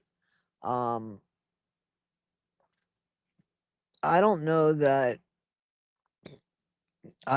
I'll be honest with you, Dragon, just by reading this, my first response would be, well, wait a minute. It wouldn't be fair if he had leverage just because he was Prince Harry of custody. I mean, that wouldn't be fair. So That's my feeling about that, and I think that that's a fair thing to say, being that his choice was to leave, and I don't dislike the guy. I don't dislike the guy at all. I think he's probably a better guy than William, because listen, I saw William, and you can go back and look at videos of William from the minute the baby was born, Harry was born, that William always had a jealousy towards Harry. You could see it in the videos. You could see how sometimes he looks at him and stuff. And then it did look like after Diana passed, Princess Diana passed, that um that the two guys got together. But I just watched a video where when the two boys were walking behind or were getting flowers or something right after the death of their mom, and you could see, but I mean, the way that William would look at his brother, it wasn't with love, so I mean, that's what I think. um on this channel, Claudia, no. But I know that there's a GoFundMe. There's something. I don't know. There's something. You could look it up. I would definitely, if you were going to look that up, please make sure that you donate to whatever you want, or campaign, or reach out. There is something for her, for Lindsay Clancy, online that is legitimate. I haven't looked into it, but I know that there is, because they say that she's gotten like $71,000 or $171,000. Somebody said something in this chat, I believe, a couple days ago or yesterday. So I have lost all faith in Judge Godet completely, and maybe it's because he thinks defense attorneys are not entitled to the same treatment as plaintiffs' attorneys, because that seems to be the case. I don't know. Oof. There's an argument here with Jamie that, and there's right here. There's yes and no to that, in my opinion. So that he was able to be more of a kid as a spare, and also therefore he had the freedom, and that's what his brother was jealous of. Is that what William was jealous of? Or, I mean, because when you really think about it, Harry, what did he do? He did some inappropriate things, of course. As a young man, he did inappropriate things, and as somebody that represented the monarchy, he did inappropriate things, as far as being nude online, remember that in Las Vegas. But what did he do? I mean, he was a young guy. He lost his mom. I don't know how the hell he was supposed to grieve about that. His dad ends up with the woman that he was cheating on his mom with. And I mean, and that's his only parent. And unfortunately, as we know, the queen wasn't very hands-on, lovey-dovey. Not that she wasn't a great queen. I don't know how she was as a grandma. I think she was a better grandma uh than she was a parent, but I don't know. It just seems to me like there's a lot both of these young men had to deal with, so I feel like a lot of the stuff that Harry said in his book was true. And I think that we've been gaslit. And I see how easy that is now. I mean, as I fucking see how easy that is now. I just know I challenge all of you. I'm serious, to please go back. I love Edward and I love Anne. I love Anne too. Like those are great characters in my opinion. And it was like her dad, you know, but a little bit smarter in my opinion. Kind of could read the room a little bit better. But she's brash. You know what I'm saying? You know that they tried to kidnap her decades ago, and she fought them off. The man that was with her didn't fight. She fought them off. I mean, so she's something, man. She is something, and she works still basically full time. That Anne is great character. Edward too. People made fun of Edward when he started. He did that television show, right? The Royals, because it brought them down where he thought it would be, you know, to more of a human level, you know, where I just use the word brought them down is I think what the monarchy felt. And to be you got to be held into such a high regard and to have that echelon of that kind of respect, that requires a certain type of behavior. So with the behavior, and I don't mean any disrespect to people in the UK. So with that type of behavior now, we have Prince Charles who cheated on his wife. We heard, unfortunately, those horrible phone calls, which were very explicit with Camilla and Andrew, who was involved with fucking Epstein, who was at the castle. I mean, sitting in the fucking throne with Kevin Spacey, right? I mean, we saw these things. So, I mean, it's made us look at the monarchy in a different way. So, that's a sad thing. But still, excuse me, if we're going to criticize Harry for being whatever, I mean, he's not the only one, is what I'm saying. And I just think that in all honesty, the PR worked for William because he is the king in waiting. And it didn't work so well for Harry because he's the spare. That's what I think.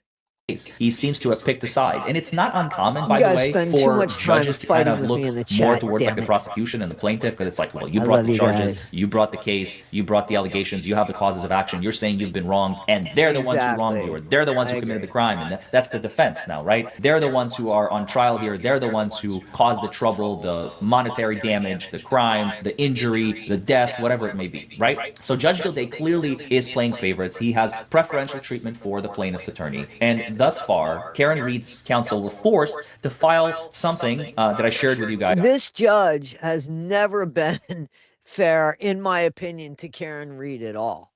A while back, defendant Karen Reed's memorandum in support of the motion to complete the record and for clarification of docketing procedures. Basically, if you remember, we went over and we were like, hey, Judge, how do we proceed? Because at this point, it is literally, we're gambling with whether or not you're going to accept our motion. We need to know how, where, when, why, and what you're going to accept and what you're going to... So, Salsa, I don't know what you're writing in Espanol or whatever language you're speaking. I'm going to ask you to put it in English. Otherwise, we're going to have you leave the chat because I can't protect people if I don't know what's being said. To reject. So please, can you give us some guidance? Can you please help us out? Can you please provide some clarification for our purposes so that we're not filing things that you're just going to go like, no, not accepting that. Well, here's another surprise you're totally not ready for. Judge Gilday said, denied, but with one caveat. He issued this Listen to this order just a few days ago. He scheduled a hearing to be held by Zoom on August 20th, 2026, and it is titled a hearing to consider the impoundment of the reference documents. Counsel other than Ms. Reed and Mr. Proctor are excused from appearing if they do not wish to appear. The motion is otherwise, like I already said, denied, signed Mark Gilday. So August 20th at 9:45 a.m. in just a couple of days here, we are going to have a Zoom hearing that is going to tell us as to what is the proper procedure for at least the impoundment. Now, if you remember, the motion was very specific. It handled two... I think 2024, I want to say. I think 2024. Yep. Critical factors. Number one, the June 26, 2026 letter that Aaron Rosenberg filed with the court. Well, how do we deal with notices and letters that we want to file with the court for future reference? And number two, remember on July 1st, I believe it was, when Judge Gilday appeared before the court and gave the soliloquy and spoke. No, she can't be tried again. She can't be. To the 22 attorneys like they're 5-year-old children in his courtroom, made everyone show up in person, including Alan Jackson, who had to fly in from California. Luckily, some of the rest of his team was available to appear by Zoom. But Jackson wanted to speak to the judge, who cowardly ran away right after his soliloquy and his lecture. I mean, I can't think of anything more despicable than a judge who is simply trying to manipulate his courtroom rather than advocating for justice. That's just not cool. That's unfair. And yes, he's got the power to do that, but that doesn't mean that you can use and abuse your power. You know, Judge? I'm sorry, not sorry, but that's not how the justice system should operate. I liked you in the beginning. You seemed kind of...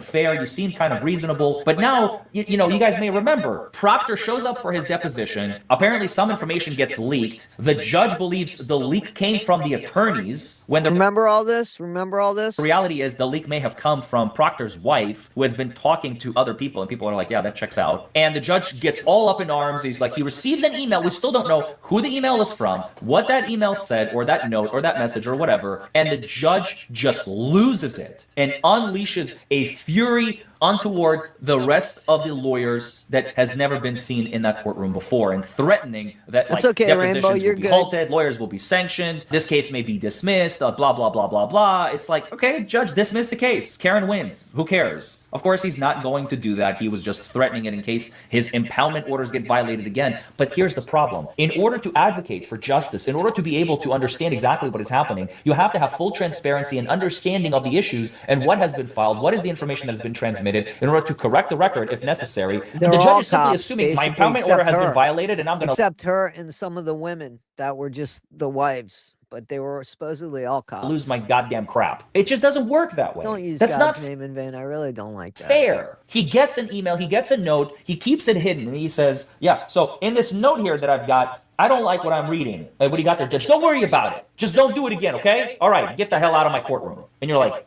don't do what again? I don't even know what I did as counsel of record, right? And of course, there was no pointing of the fingers specifically at any independent individual counsel, but we all know what he's thinking. He's thinking it's the defense, it's always the defense, because why would the plaintiff want to undercut their own case? I mean, the Proctors and the O'Keefes are probably in a good relationship, so there's no way it could have been them, right? And the counsel for Waterfall and C.F. McCarthy's, what if it was them? I mean, I don't think it was, but let's just hypothetically say, what if it was them? And now, you know, Rosenberg and Jackson are catching all the heat for someone else's actions. That's not fair. How is that fair? What if it was none of the attorneys? What if it was Courtney Proctor? You know, Proctor's ex-wife who's just babbling and talking. No, I think what they're getting in trouble for is stuff that was leaked out or something. Am I wrong about that?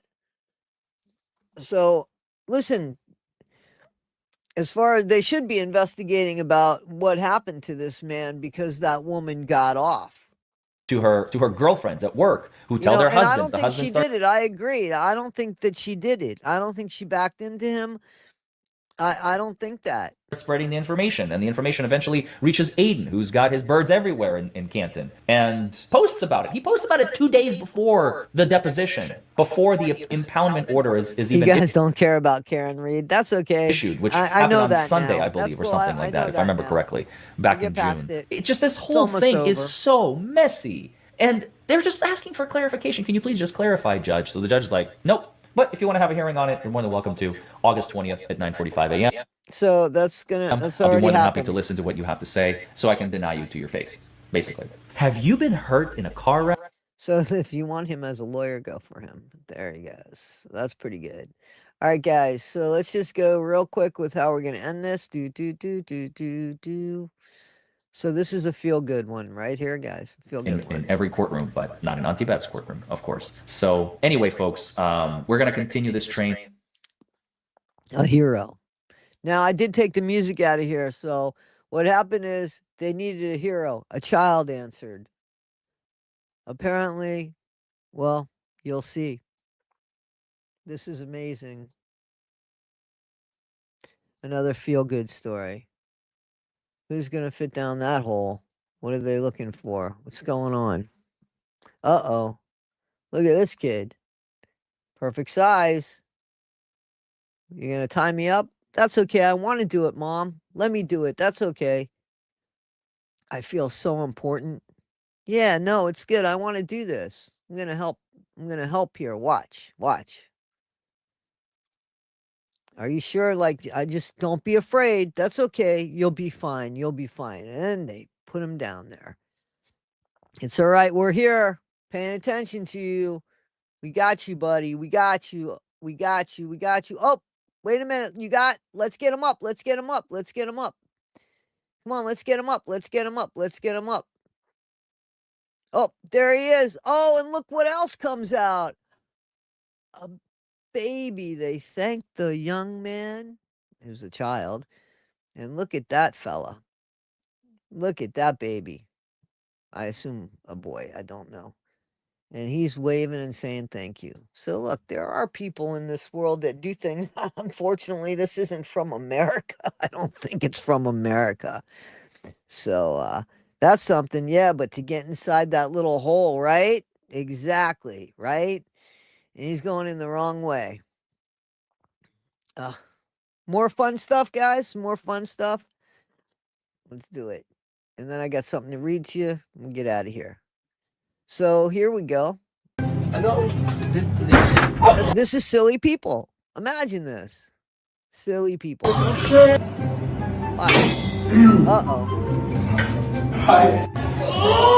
She runs the city. She runs the city. Uh-oh. Opened up a door not knowing I was stopping an elevator. Check this out.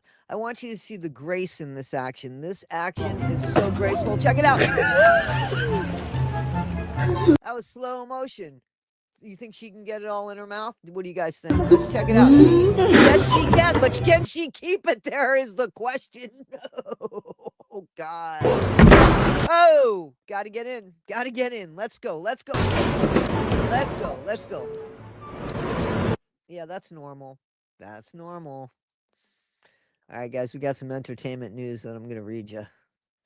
Tom Cruise. Anybody like Tom Cruise? I used to really like Tom Cruise. I used to see every movie Tom Cruise was in because I really, really liked him. Not so much lately, but I really did like him. I have watched his Mission Impossible stuff, and I tend to see a lot of the movies he's in. Tom Cruise reportedly pressuring Nicole Kidman to hash things out face to face after she had clearly had unresolved issues with him in her new divorce interview because, you know, her and Keith are breaking up. Breaking up is hard to do. Unfortunately, that is not a Keith Urban song. Tom Cruise is reportedly looking to make amends with one of his exes, according to the National Enquirer. So he's been married 3 times. The first to Mimi Rogers, second to Nicole Kidman, and third to Katie Holmes. Yes. Sandra Bullock reportedly urging, where is this? Wait, yes. Okay. Sorry about that. In an August 26 report, the outlet said Cruise wants to meet with Nicole Kidman to get some badly needed closure regarding their marriage. He's also hoping that a conversation between them will encourage the Practical Magic 2 actress to stop talking about him with the press. You would think they should be talking. They have children together, but I guess not. And we know, he doesn't talk. He has the ability to walk away and not look back. Not so long ago, it really irritated Tom that Nicole would talk about him in interviews. It's part of her life, dumbass. She's got a story to tell. And her story, unfortunately, has 10 years of you in it. A source told the outlet. But he's now saying she clearly has some unresolved issues, and it's cathartic for her to talk about them. Then he can accept it. In British Vogue's September 26 cover story, Nicole reflected on her marriage to the Top Gun star. Yeah, I got married so young, she recalled. Suddenly I was 22, 23 years old, and I had this huge movie star husband. But it just seemed completely natural. We just fell madly in love, and it was that simple. I don't hear anything bad about that. Kidman also shared that friends and family warned her against marrying Cruise, saying, I remember people saying to me, okay, well, this is really going to affect your career. I'm like, I don't care. I'm in love. I want to be married. I'm not really good at the Australian accent. And then I was his wife. And they were like, see, we told you. I'm like, so what? I wasn't meant to marry the man I love. Of course, I'll throw my career away. I don't care, is what she said. Of course, I'll throw my career away. I don't care. The source addressed Kidman's recent comments, noting, in fairness to Nicole, it's not like she's going into detail and ripping him into pieces. Exactly, she's not. She's never done. She's talking more about her own journey and who she was at the time. Exactly, like this guy. It's not all about you, Tom. And she's careful not to put him down, which he appreciates. So this was just bullshit. Bullshit. Bullshit. However, the Mission Impossible actor would prefer she got over this need to reference him this way, and he feels like the best way to get there is to sit down with her face to face and hash things out. He's single now, you know. For my, I think he's single and he's feeling a little bit lonely, maybe. And her dad is no longer alive, and that was one of the big things that tore them apart because he's a Scientologist, a hardcore Scientologist, and her dad was a psychologist, I believe, or a psychiatrist, a well-respected one. Cruz reportedly feels that a meeting between them is long overdue. Tom feels it's high time they both got some things off their chests. Clearly, Nicole needs this. The source needs to sort what? Clearly, Nicole needs to. The source continued. They've been. They've talked about meeting up as a family with Bella and Connor, but it's never actually happened. And Tom is saying he's going to make that a priority. I don't believe it. Maybe he realizes with the Surrey that he better hang on to somebody here. Who knows? Who knows? Kidman and Cruz met and fell in love in 1989 while they were working on NASCAR drama, The Days of Thunder. They tied the knot on Christmas Eve, and in 1992, years later, they adopted their first child, Isabella, and then they adopted their son in 1995, Connor. During the relationship, Cruz and Kidman shared the screen in Far and Away 1992 and Eyes Wide Shut 1999.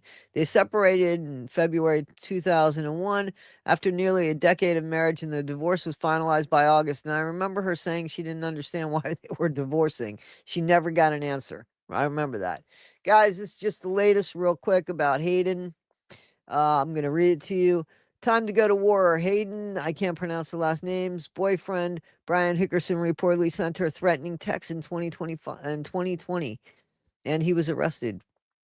Hayden Panettiere, I'm sorry, attends 2022 Amfair Gala, Los Angeles, Pacific Design Center on November 3rd, 2022 in West Hollywood.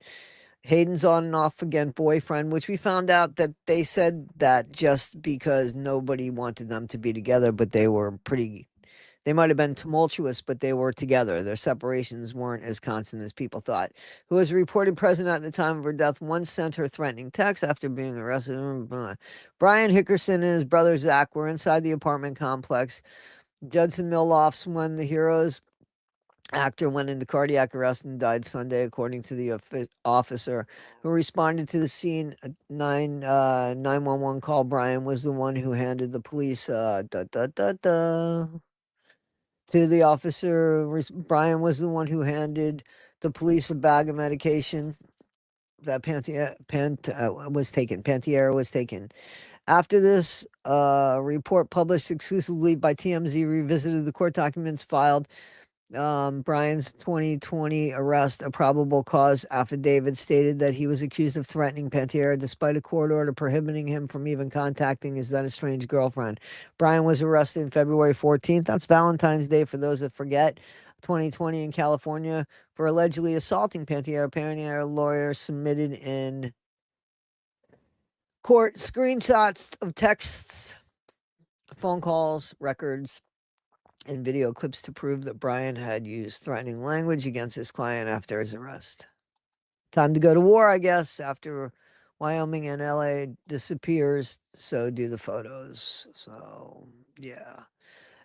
So here's some stuff that was written. Even if I sit in a jail cell for 10 years, all that stuff that is vaulted overseas with my people will come out the second I step into whatever. Into prison, I'm sorry, and all that does is hurt your name while simultaneously clearing mine. And all that point was, who actually cares? And one of the text messages, Brian accused Panettiere of getting defensive and firing off emails to people. And one of the texts, Brian accused Panettiere of getting defensive and firing off. Okay. According to the police, Brian might have been trying to intimidate the actress to drop the case against him. His tone oscillated between request and anger. It is very simple. It is a very simple fix. Between me and you got to make one phone call, a text said. While in another, he wrote, I don't want to go to court for you. I will be effing fine in court. Trust me, it's for you. Yeah, he was trying to play games with her. And one more, he pleaded with Pantieres to figure something out, buddy, saying that he initially thought the legal stuff would magically disappear. Why was he arrested? Because he's a dick. I'm sorry, what did I say? Brian was accused of hitting Pantier in the face with his fist. Oh, that's nice. In 2020, at the time, the officers said that they arrived and he was intoxicated, locked out of the Airbnb. In Wyoming, where both of them, the girlfriend, where they were staying. Wyoming's beautiful. According to the police report, Pantiere's face was swollen and red and appeared to contain a mark most likely caused by Brian's watch. What a bag of crap. At the time, she alleged that Brian had struck her in the bedroom. Charges against Brian were dropped after Pantiere refused to. I hate when this happens, but we talk about stuff like this. Sorry, I want one too many. Sorry about that. Hang on. Brian getting defensive and firing off emails. Okay, it's very simple. It's very simple. Okay, got that part. Let me see. And one more. He pleaded Pantera to figure something out. Brian was accused of hitting. We got there. Wyoming, where they both were, right? According to the police report, Pantera was swollen, and here it is. Charges against Brian were dropped after Pantera refused to testify against him in court. As a result, although he was initially sentenced to spend about a year in jail, the punishment was suspended and he was ordered to spend a year on probation instead. 2 years later, Panier spoke out about forgiving Brian for what he had done. She said they had reconnected again, but just as friends. None of it is okay, and I want to make sure that everybody knows that. She said, but I'm open, people who are willing to get help. Yeah. He conned you. So there we go. He's gone to treatment and done his time, and I'm trying to live in a place of forgiveness. So we don't know what happened here, to be honest with you, unfortunately. So that's really too bad. I think Tom Cruise and Nicole Kidman are different, and they don't want their kids to have any lash or feedback and criticism, and that's why they handle it the way they do. Oh, Tom Cruise hasn't spoken to Nicole Kidman, and it was because of the Scientology thing. So I don't know what kind of dirt, I don't know. I think it's all Scientology. I'm just being honest, because she always said that he was lovely. He's lovely. She used to say he's lovely. So I just don't understand. Like, I just don't see his dad thing.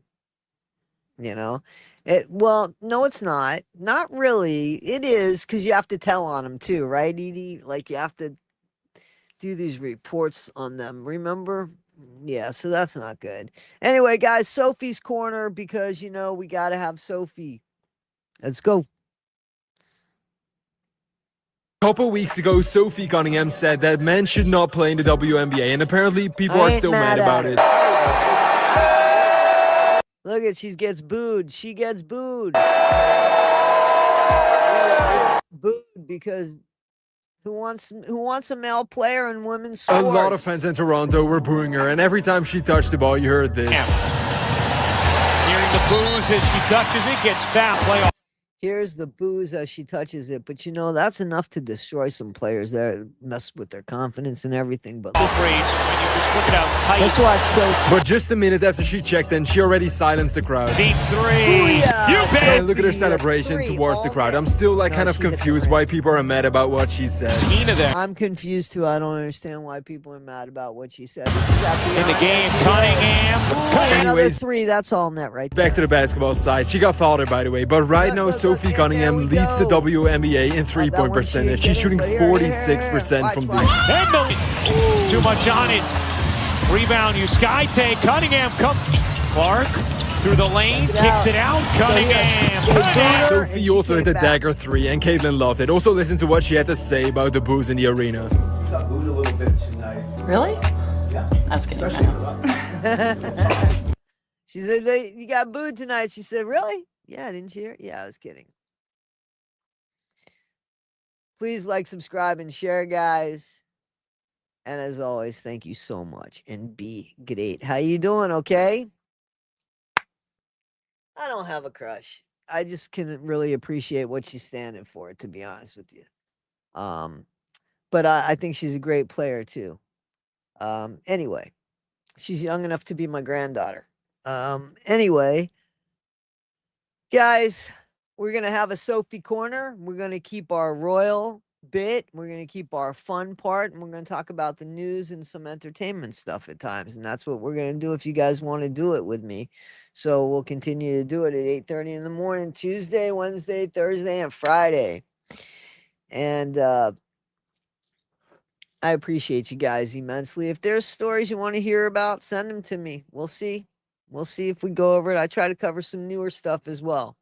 Guys, we won't cover any more Karen Reed. Doesn't seem like you were interested.